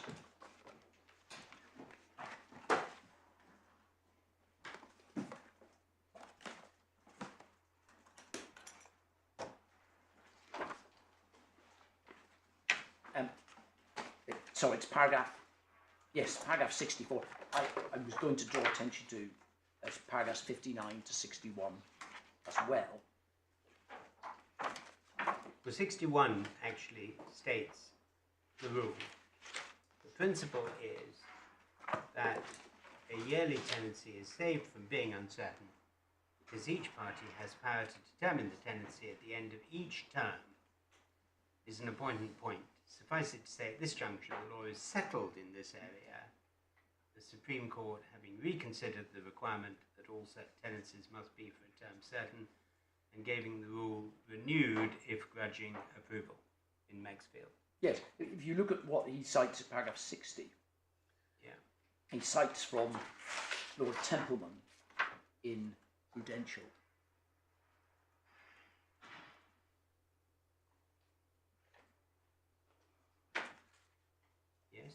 my submission, the key is that it's the ability to determine by notice, which is key.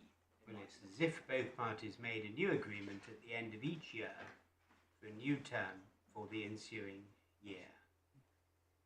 And you know what, at the risk of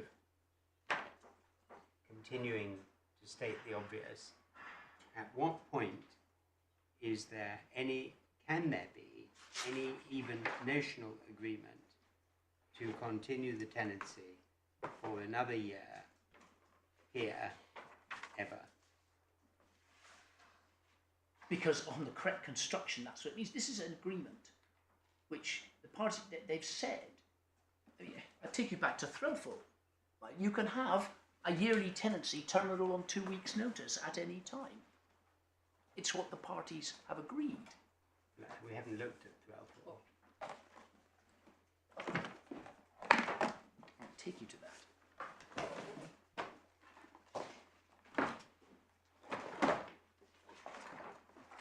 So, page 5. Yeah. And this was a case, actually, a mortgage deed contains an atturnment clause whereby A, the mortgagee atturned, became tenant from year to B. This was a time when mortgages were such that to atturn you became the tenant. Technically, you became the tenant of the mortgage of the mortgagee. And it was thereby agreed that it should be lawful for B at any time after 3 months from the date of the mortgage, without giving previous notice of intention to do so, to enter upon and take possession of the premises whereof A had a turned tenant, and to determine the tenancy created by the aforesaid termment. A filed a liquidation petition on the same date a receiver was appointed, who entered into possession of A's estate and effects. Notice of the petition and of the appointment of a receiver was sent to B, who 2 days later, by virtue of the atturnment clause, distrained upon the goods and chattels of the mortgagee premise for half a year's rent, due, affirming decision of Lord Chief Justice Bacon, that a tenancy from year to year, and not a tenancy at will, is created by the atturnment clause, and that B was entitled under the Bankruptcy Act to distrain for rent due to him at the time of filing the liquidation petition. So this was a yearly tenancy determinable at will. And if you look at what was argued before the Court of Appeal, if you go to page 11,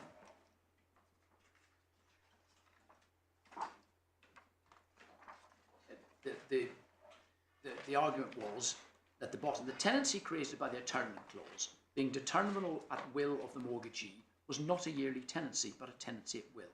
If one party had the power to determine the tenancy at will, the other necessarily had the same power. And the opposition weren't called upon, and then Lord Justice James says this: we're asked in this case not to construe a deed but contradict it, for the purpose of entirely destroying the intention of the parties. The mortgagor was left in possession of the property and was thereby entitled to give a power of distress to the mortgagee. The atturnment clause was in common form and was intended to create the relation of landlord and tenant between the parties. The mortgagor, by the express terms of the deed, was to be a tenant from year to year at the yearly rent specified. The tenancy was determined at the will of the mortgagee. This power the mortgagee would equally have if the premises were in possession of a third party, and it's the usual power. We're asked to say that despite the express terms of this deed, it's not a yearly tenancy, but tenancy at will on account of the expression of some judges in Moylan Woods. The case there was no actual demise. For the purpose of giving effect to the manifest intention of the parties, it's held that tenancy will have been created. It must be dismissed. And there's the best known phrase is Lord Justice Cotton. We might say hear, hear to Lord Justice James, as he manages to express some very clear propositions in a very few words. Something we're not so good at these days. I couldn't possibly comment, my lord. More similar to the Cour de Cassation, perhaps. Then I certainly couldn't comment, because I'm not sure I've ever read a judgment of that august body. 12 lines normally, although they've just changed the rule, unfortunately. It's not for me to comment, my lord. Certainly not in this context. It's Lord Justice Cotton, if I could draw your attention back to that. We're asked to say the tenancy stated in the atturnment clause to be a yearly tenancy was in fact a tenancy at will. The ground on which we're asked to say this is that the power was given to the mortgagee to determine the relation landlord-tenant. But I know of no law or principle to prevent two persons agreeing that a yearly tenancy may be determined on whatever notice they like. There's freedom of contract in this respect. In one sense, indeed, there's a tenancy at will of the landlord. That is, he's entitled to put an end to a yearly tenancy at very short notice. All that passage aside from Cook means is that if there's a demise with no term, fixed term, between the parties except the will of the lessor that's applied by law to also be the will of the tenant. And that's agreed to below Justice Lodge in the last sentence. This is precisely like this case. A yearly tenancy with express price termination tenancy at any time will be the will of the lessor. So the point is that there was a yearly tenancy, albeit expressed as one, which was terminable at the will. No notice at all, and there was nothing there which the court said prevented it from being a yearly tenancy. It's my point that simply because there's you can serve notice, 12 months notice determinable at any time after a particular period, doesn't mean that it can't be a yearly tenancy. Well, I mean, there it was expressly the case that the mortgagor turned and became a tenant from year to year Yes, to the mortgagee. I accept that, but my point is perhaps a slightly less overarching one. It's the point that you can agree whatever notice period you like to expire whenever you like.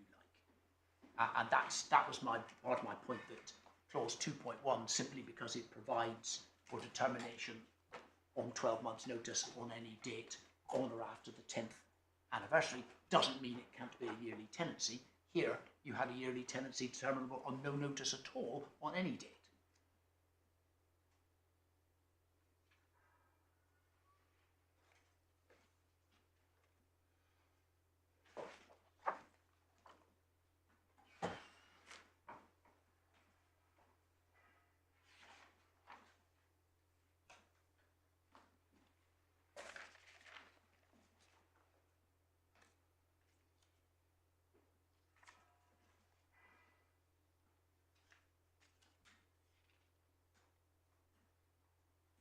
I was going then to take you to Harler and Calder, the one, yeah, that's page 122.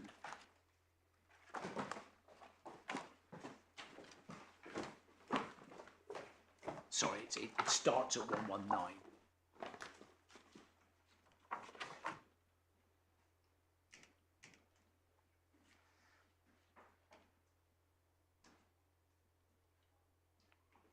Yeah. And that's the facts of that are in the head note. It's a written license agreement, it was said, that was construed as a tenancy.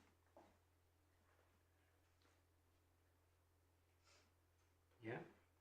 And Day to day. yeah, and it's the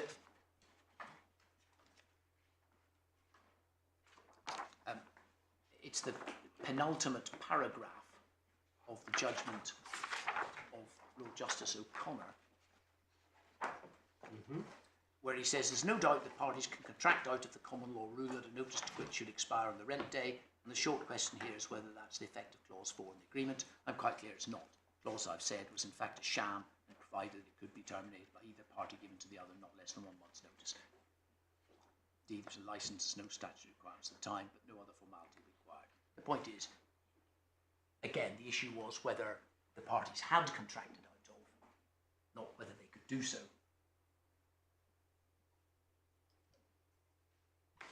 How does this help you?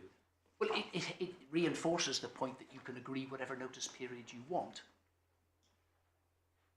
You see, my lord is putting to me that clause 2.1 is inimical to this being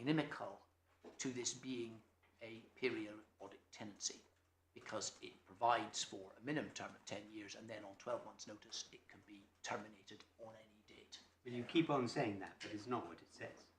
Well, I mean, I know you say "and then," but that it's critical to the words used that it doesn't say "and then." If it did say "and then you would have probably a different case. It might even be a good case. But without the "and then," it's more difficult to see that it is a periodic tenancy. well, it can continue after the minimum term. It can, yes. And in order for it not to do so, one or other of the parties has to give notice. I mean, what these cases show, I mean, this is a case about a sham, which Yes. has nothing to do No, with I don't- our case. no. This is not a sham, and No. not alleged to be a sham. No. A sham has a very distinct legal meaning. Yes. this is the question here is whether you have, when you have a term of a lease which can terminate at any day after the fixed term of 10 years, on the fixed term Can be terminated. can be terminated at any time, that can be construed as a periodic annual tenancy or daily tenancy. The agreement containing it can be construed as. The agreement, It's not whether that clause can be construed as taken in isolation. So but it's whether the agreement containing such a clause can be construed as a tenancy known to the law. yes, and true, and you have to ask yourself at the date of the agreement Yes, what it means yes. and what it creates. Technically, I suppose, if I'm right, as at 2000, but I don't think that makes a difference. Probably doesn't matter. No. And what you say in your second argument, which seems to me at first sight to be the most persuasive one, is that it creates a tenancy for 10 years and then an agreement from year to year.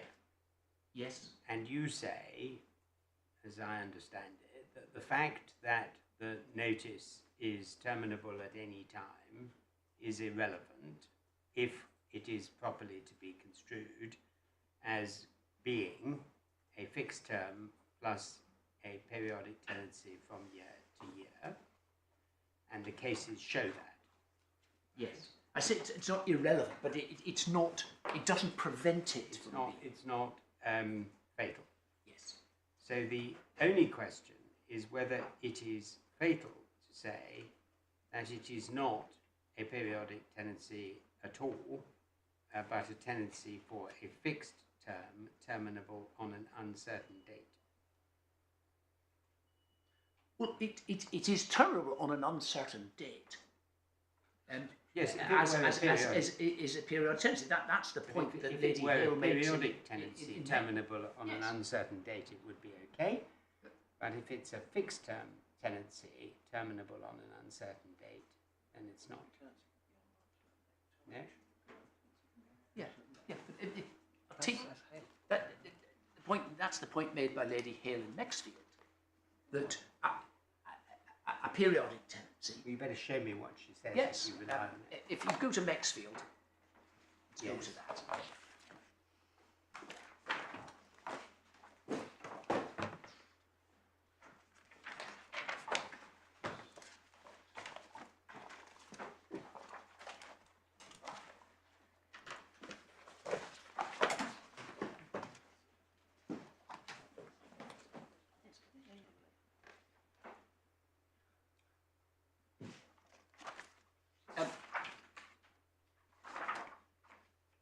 If you look, Lady Hale The head is... note's rather interesting. Pardon? The head note is rather interesting. A tenancy granted from month to month was a monthly tenancy which could be determined by either party giving 1 month's notice.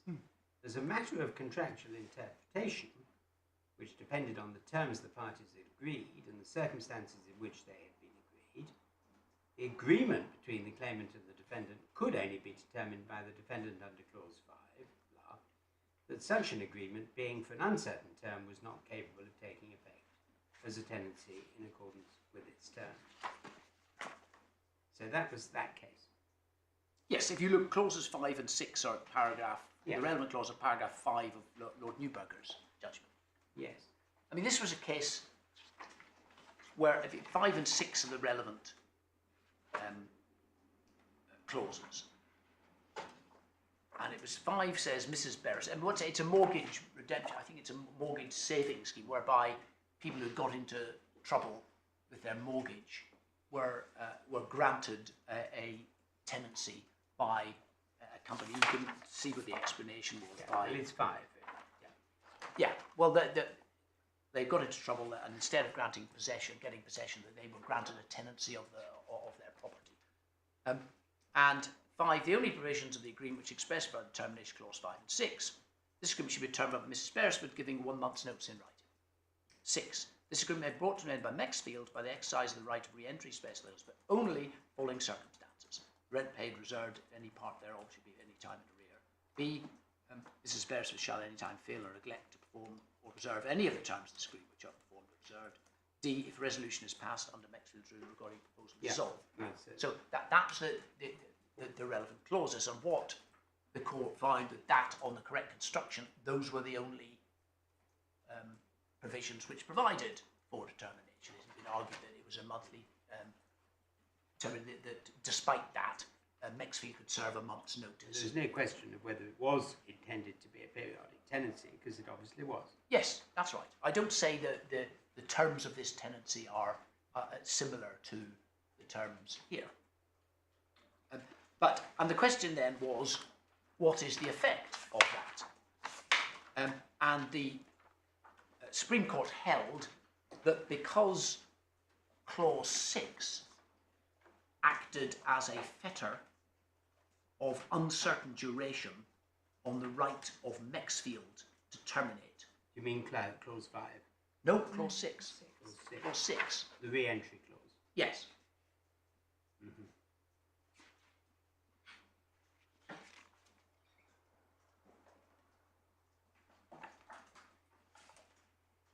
I mean, if you,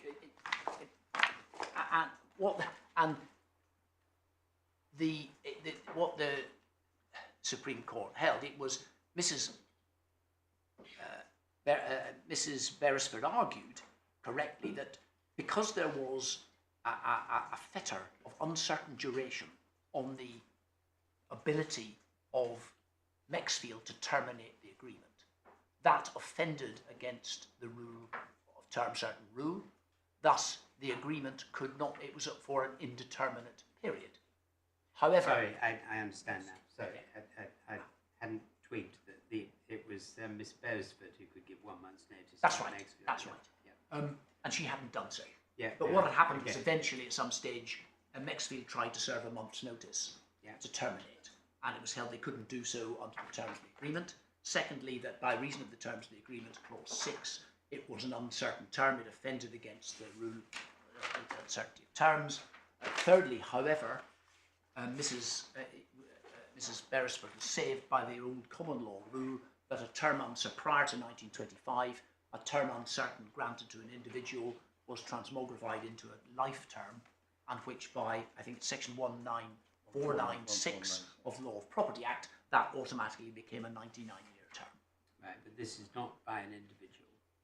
That's the point. They do say that. Well, if you look at what paragraph 16 of Mr. Lord Newburger's judgment, it's under the heading, can the landlord terminate given 1 month's notice? Turning to the language agreement, Mr. Gaunt's central point is that the inclusion of the words from month to month mean that the agreement was intended to be a monthly tenancy, and that effectively, by definition, a monthly tenancy can be determined by either side of 1 month's notice. Except that, in the absence of any indication to the contrary, a tenancy granted from month to month is a monthly tenancy, and that again, in the absence of any indication to the contrary, a monthly tenancy may be determined by either party giving 1 month's notice to the other. For instance, as explained later in this judgment, it's clear the parties for monthly tenancy could agree on a bar for a specific period on the right to landlord and servant notice to quit, and they can also agree a longer or indeed a shorter period of notice than the 1 month which would normally be applied. That's the point I've been making at perhaps too great a length. And Lord Newburger then explains paragraph 33. Following the decision of the House of Lords Prudential case, the law appeared clear in its effect, intellectually coherent in its analysis, and in part unsatisfactory in its practical consequences. The position appears to be as follows. An agreement for a term whose maximum duration can be identified from the inception can give rise to a valid tenancy. 2. An agreement which gives rise to a periodic arrangement, determinable by either party, can also give rise to a valid tenancy. 3. An agreement could not give rise to a tenancy as a matter of law if it was for a term whose maximum duration was uncertain at the inception. 4. A fetter on a right to serve notice to determine a period of tenancy was ineffective if the fetter is to endure for an uncertain period, but B, a fetter for a specified period could be valid. And he goes on in paragraph 34 to say the law is not in a satisfactory state. I was going to draw your attention to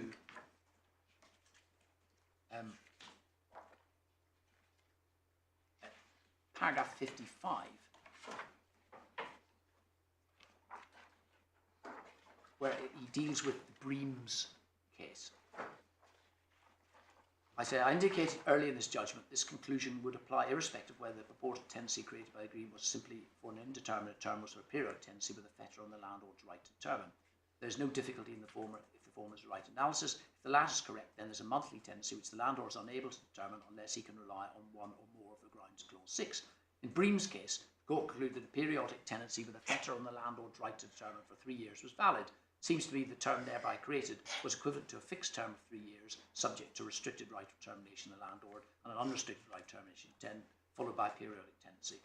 Accordingly, a periodic tenancy with an invalid fetter on the landlord's right to determine should be treated in the same way as a tenancy for a fixed if indeterminate term. That seems to me to be justified in principle, logical, and theory, and ensures the law in this area is the same for all types of tenancy, whether or not periodic in nature, which was, I think, part of the reasoning of the prudential case. On that basis, even if the tenancy created by the agreement was a monthly tenancy with an objectionable fetter, seems to me it would have been treated as a life estate under the old law, subject to the right to determine in accordance with the terms of this fetter, and so would now be a tenancy for 90 years. So it's 90 years, not 26. I was going to eventually take you to what Lady Hale said. I was going to invite you to read paragraphs 87 and 88. That's Lord Walker. Lady Hale, 87 and 88. 82 is Lord Walker, who expressly concurs with the cogent comprehensive. He deals with a separate point about Bass Holdings and Lewis, which Yes, I but don't. 87 and 80. Oh, I see, 87 and 8 have down as thank you. Sorry. Yeah.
And 93. I'm grateful, yes, that was the next stage. Well, that's the next paragraph I was going to take you to.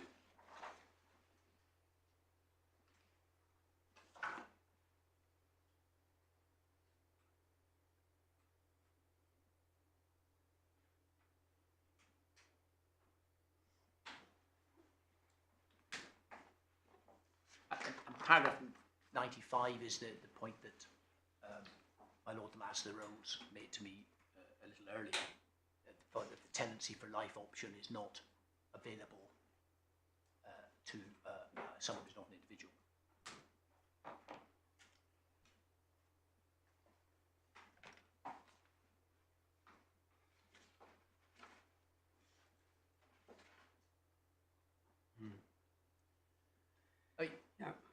Well, my first submission is that if you look at what their lordship said, the two invalidating tendencies are set out, and you don't have to struggle to find what otherwise the agreement fits into, what type of tenancy the agreement otherwise fits into.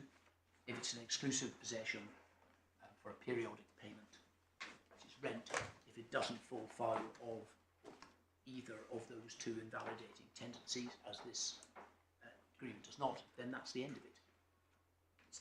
And it is the ability of either party to give notice, which is the key to rendering a periodic agreement, or an agreement that is terminable upon notice, not uncertain. And this agreement does not fall foul of that, there is a bar on the giving of notice up to and including the 10th anniversary.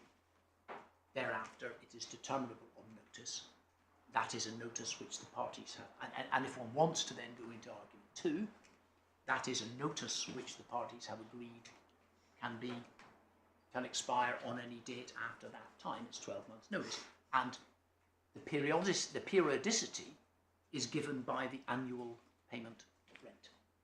Rent is payable annually, or it's calculated annually, payable annually, albeit quarterly in advance. That's what gives it the periodicity. Yeah. And there's nothing, and both, if you look at the Breams and Struger case. Which one?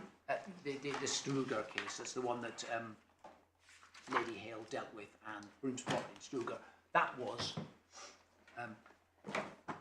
quarterly tenancy, said not to be terminable for 3 years, and both Lord Newburger and Lady Hale said the effect of that was that it's a fixed term followed by a periodic term. And if one then goes to the Leeds case, you will see that the law regards that looking backwards as a single term.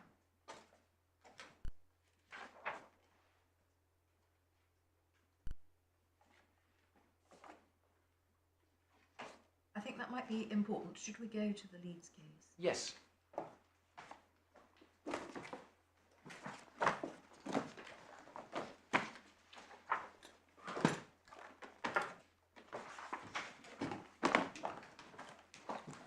It's at Divider 19, page 253.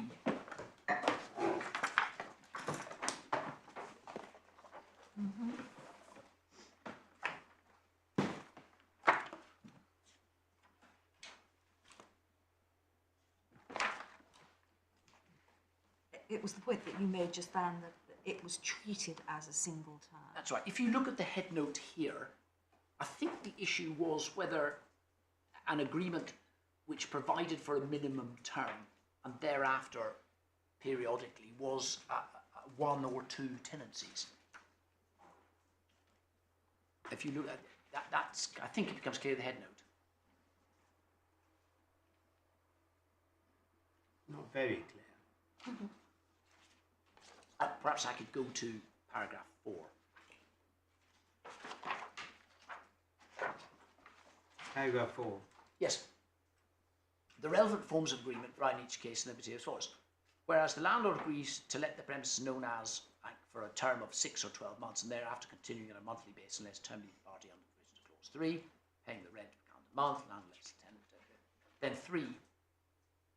This agreement may be terminated by either party given to the other 1 full calendar month's notice, provided that no such notice may be served during the first 6 or 12 months as before, of 6 months of the term. And the argument is at paragraph 6. The council contends that in the circumstances which happened, the question of the identity of the owner depends on whether it's legally possible to have what was described in a continuation tenancy, namely a single property interest. I think it was a rating case.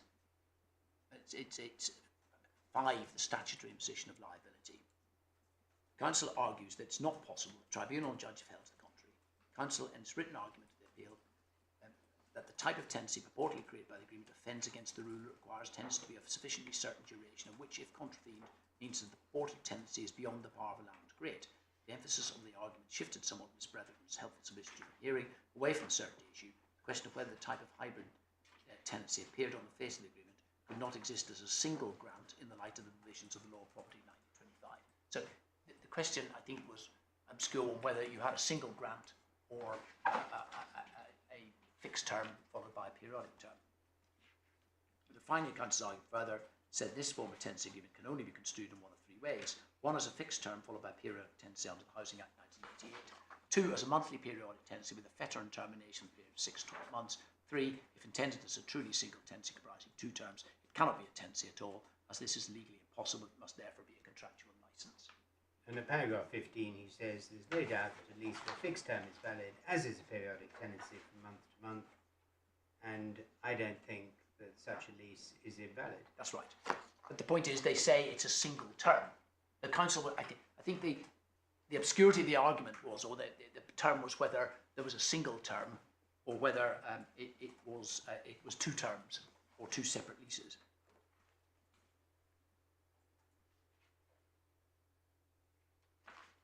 It's paragraphs 15 to 19.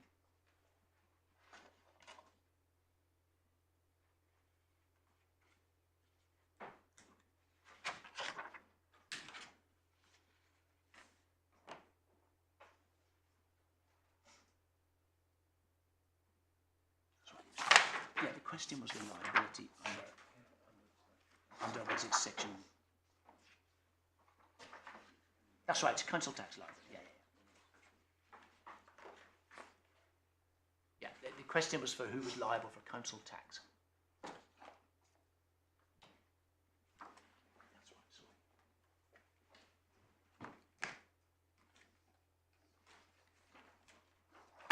That's it.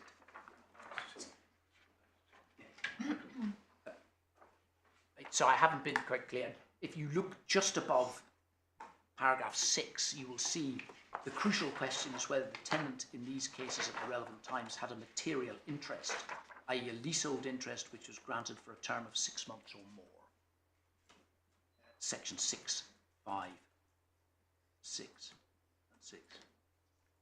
That was the question, and it was said that because there was an initial term of 6, and that's the point, and puts into context the passages I've already read. It doesn't seem to make much difference to us. I mean, we haven't got what they had there. Well, no, well, we would submit them the correct construction is what you do have. It's not what it says. I mean, the words here were, I grant you a tenancy for 6 months and then from month to month. Well, it's quite... I mean, to say that that's obviously valid, I mean, I'm absolutely astonished that, I can see why they were arguing about whether it was a 6-month term, but it's not our argument, because it's whether it's a periodic tenancy or a fixed term plus a periodic tenancy. Well, the point I think I'm drawing to your attention is simply that the law regards such a term as a single term and not as 2 separate ones. Where does it say that precisely? Not.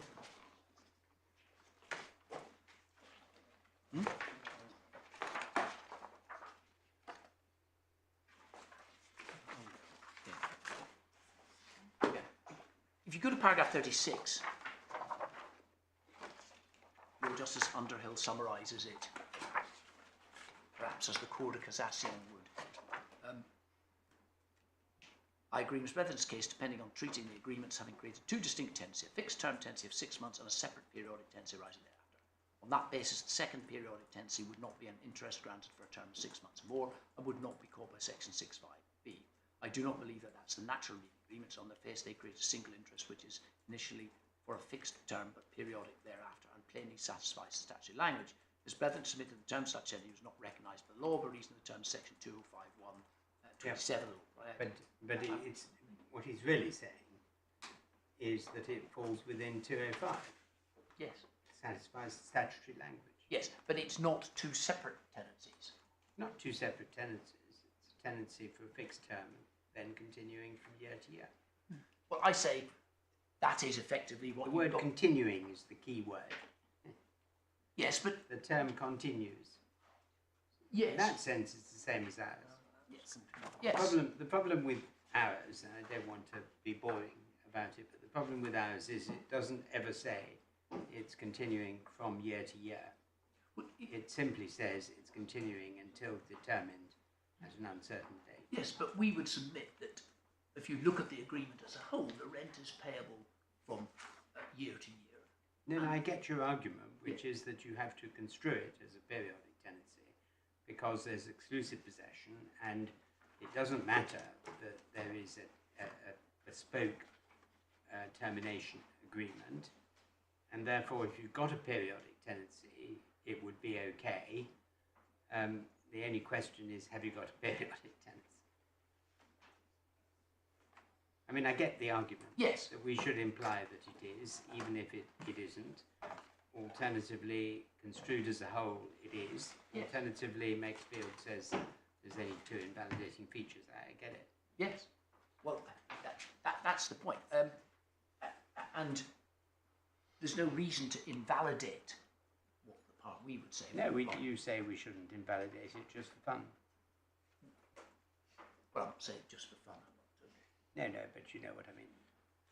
We shouldn't strive to make it invalid because that would be, obviously the parties intended a legally binding agreement with legal effect.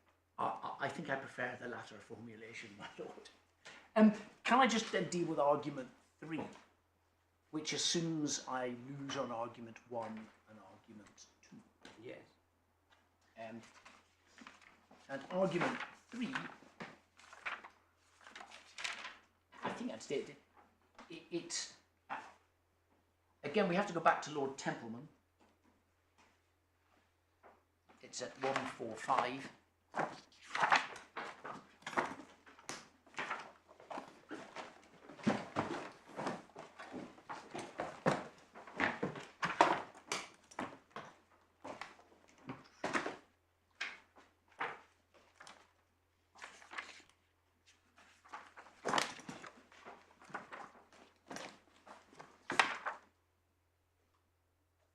And it's letter B of that page. And this is, again, remember, a lease which the court have held to be void for uncertainty. Mm-hmm. When the agreement in the present case was made, it failed to grant the estate in land. The tenant, however, entered into possession and paid the yearly rent of £30 reserved by the agreement. The tenant entering under a void lease became, by virtue of possession and the payment of the yearly rent, a yearly tenant holding on the terms of the agreement so far as those terms were consistent with the yearly tenancy. A yearly tenancy is terminable whether under the current at the end of the first or any subsequent year. The tenancy is 6 months notice unless the agreement between the parties provides otherwise. So that's the general principle. And it's stated most recently in one of my least favourite cases, the Miss Delaney case by Lord Justice Lewison. If you go to it's 294 to 5.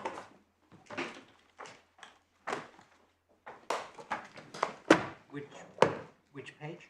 It's page 294, and it's divider 21. It's Miss Delaney's Nursery Schools versus Avondale Park. Miss Delaney's nursery school. Yes.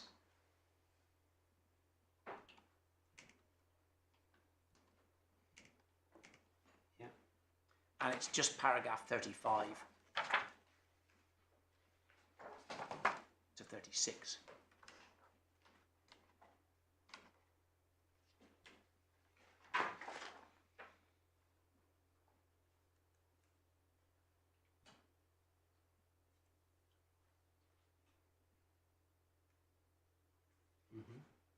So that's, now, we would submit that even if you find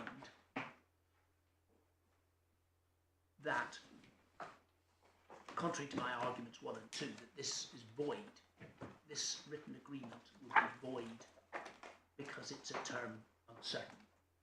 Nevertheless, Why is it void? Why is it not just a license according to its terms? well, that would apply to any such agreement. If you enter into a void tenancy agreement and go in and pay rent. This is not expressed to be a tenancy agreement. But well, the point is, Street and Mountford, exclusive possession at a rent for a periodic term is a lease. Mm-hmm. And that's the point. Now, it's dealt with in Maxfield, and I'll deal with that now, if I may.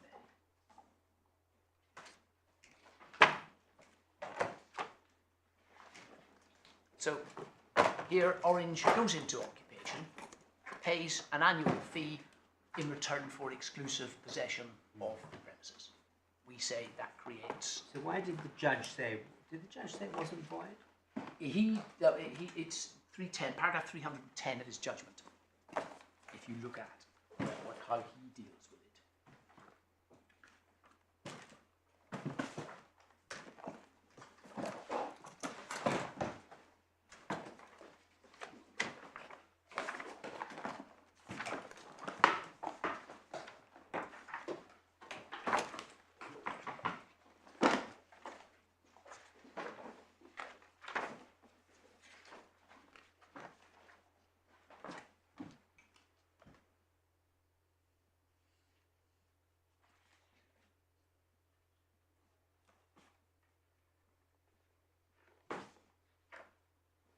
this is the implication contrary to the terms of the agreement. That's right. But the problem is he's wrong on that, in my submission. And if you look at because in any case where you've got a void lease, for example, you have a term of 10 years, for example, and it's void for some reason, or you have an agreement whereby the parties intend, like here, for there to be a minimum term of 10 years, but the term is void. Or Ashburn-Anstalt, where the parties intended to be an agreement terminable upon notice, but because the notice provision provided a fetter of uncertain duration, it was void. But they went into occupation, had with exclusive possession, paying an annual sum or a monthly sum, thereby a tenancy is created. So which paragraph in Maxfield? Yeah, if you look at, I think it's start with Lord Newburger at paragraph 67, which is at 192.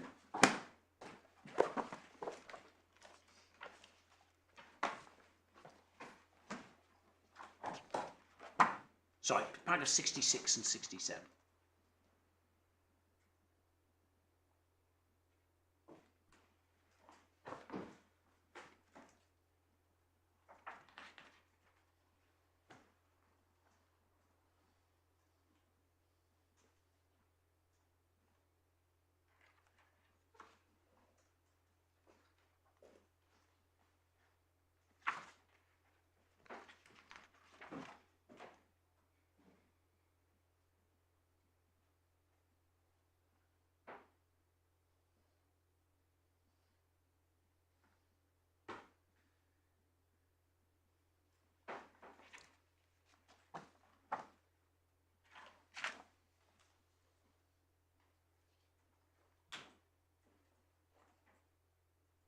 Yeah.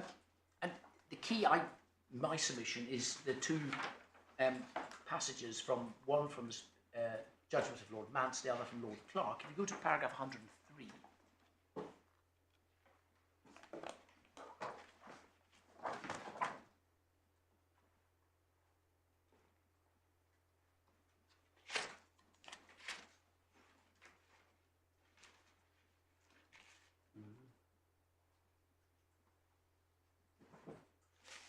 And perhaps more pointedly, it's 109 by Lord Clark.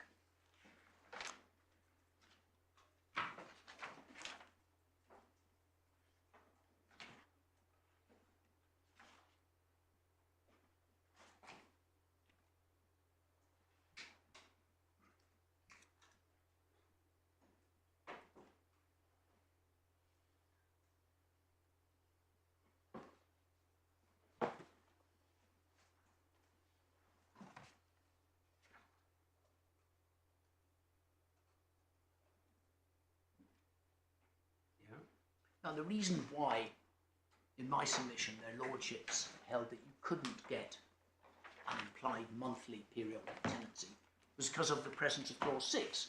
Because what Maxfield were trying to do was say, this is an invalid, the term is not certain, therefore it's invalid, it's void. Therefore, your entry into possession, exclusive possession of this property, paying a monthly rent, means that it's a monthly periodic tenancy, and we can terminate it on a month's notice. And you can see the lack of merit in that argument in the circumstances. And their lordship said, no, that you cannot imply a monthly tenancy terminable on a month's notice, because clause 6 of the actual agreement between the parties says you, Maxfield, can only terminate it in these certain circumstances. So it's the same here. You can't imply that it's terminable at a set date from year to year, 6 monthly date, whatever it is, quarter date, inception date, doesn't matter, because it says it's not. Well, with respect then, how did the House of Lords in the Prudential case say that the so-called tenant had a periodic tenancy? Because the express agreement in that case, which is right to create a void tenancy, provided that the landlord could only terminate in certain circumstances. And yet, the House of Lords were content there to find that it was a monthly periodic tenancy. There's Can you nothing. show me where they did that? Yeah, it's the passage in Prudential.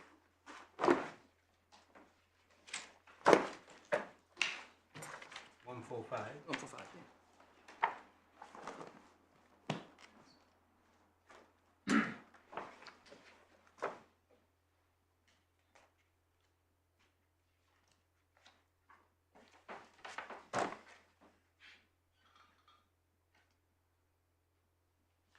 I mean, if you look at the head note, it sets out the facts.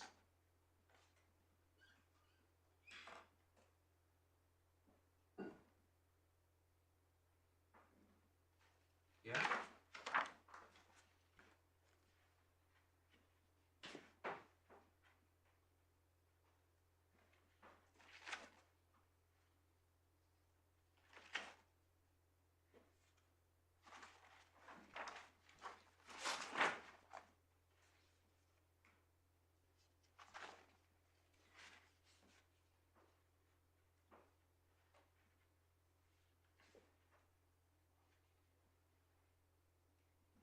So you say there's another illogicality between Prudential and Maxfield, because in Maxfield they were not prepared to disregard the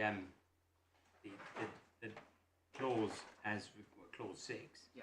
and in Prudential they were prepared to disregard the term that says it shall continue until they wanted the red one. That's right. And indeed, that was the very issue, because a common law notice to quit had been served, and the issue was whether that was valid. And the tenant was arguing, no, you're not entitled to serve that until you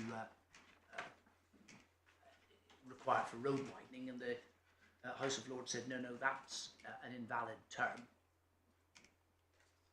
Therefore, you've entered into, it's 145, you've entered into this land. So one might be put in mind of the blue pencil rule in the law of contract, Yes. which is the which I don't recall precisely the terms of it, but the question is, at what stage, when a clause is invalid in a contract, can you treat the contract as if valid with the clause deleted? Which you can sometimes. I think it probably stems from the law of illegality, but I may be corrected.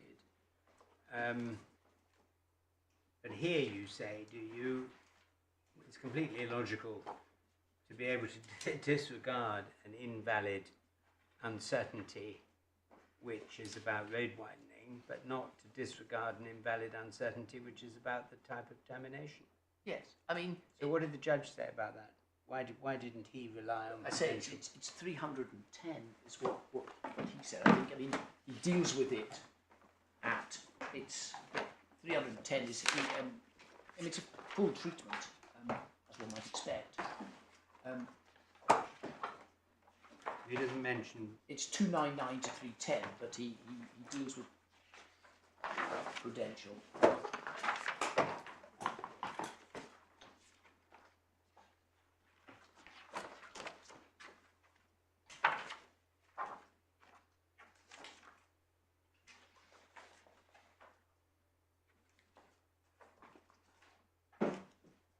To 305, he says what your argument was. Yes. And he says the difficulty with this answer is that the issue of certainty was considered in Maxfield. Yes, and he then cites the relevant passages, which I've just cited to you from the judgments of Lord Newburger, Yes, Lord Mansfield, and Clark. and Lord Clark. Um, The views expressed in Maxfield, and the implication may be said to have been arbiter to the actual decision of the Supreme Court.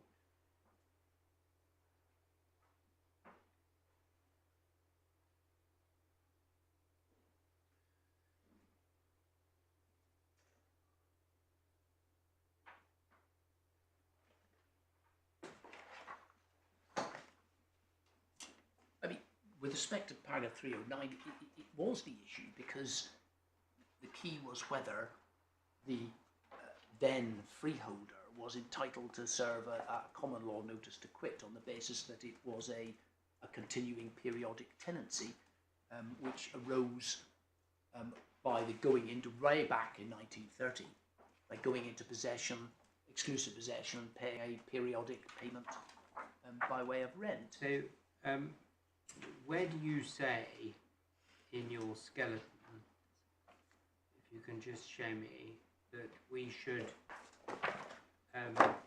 disregard the obiter views of, you say it's obiter in Maxfield?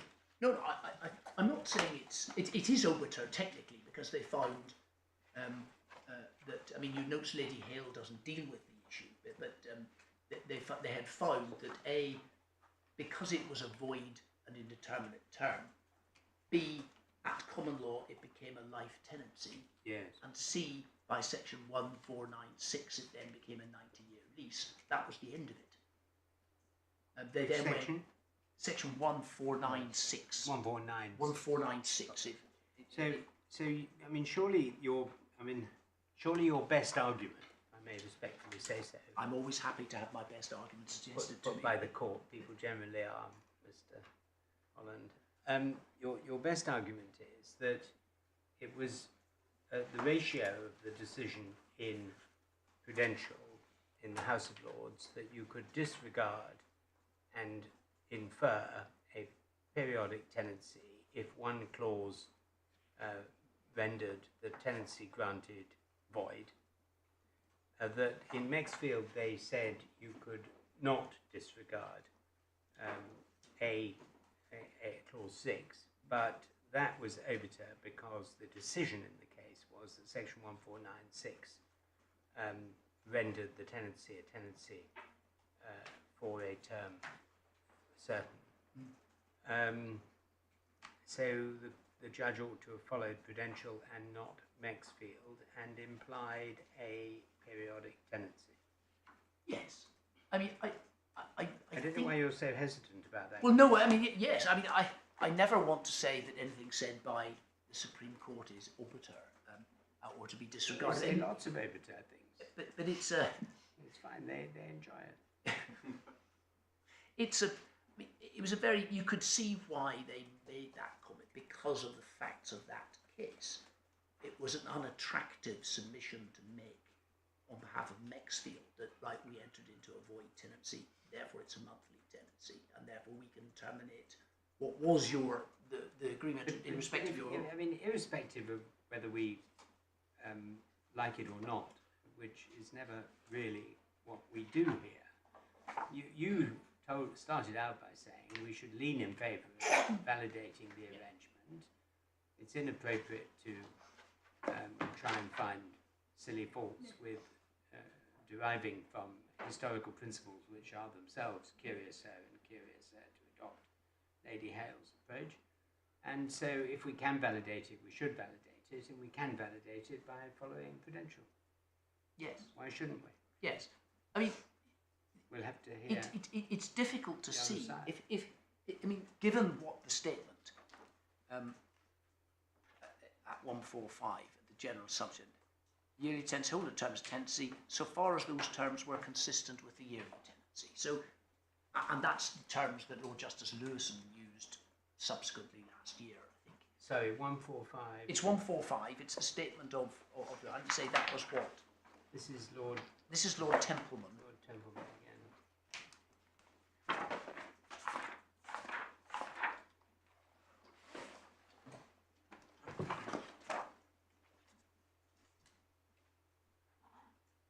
Okay. And those are the words taken up by Lord Justice Lewison in the Mr. Delaney's nursery case. Where are the words so far as consistent? And unless the where is it B, when the agreement, the tenant entered under a void, tenant entering under a void lease became by virtue of possession and the payment of yearly rent a yearly tenancy holding on the terms of the agreement so far as those terms were consistent with the yearly tenancy. Okay, well, it's 1 o'clock. How long are you going to be? I'm nearly finished. Can I formally reserve my position and consider matters with my learned junior? Very wise, Mr. Holland, and very unwise to sit down at 1 o'clock. You may have 5 or 10 minutes with pleasure at 2 o'clock. I'm very grateful. Thank you. 2 o'clock. What, right,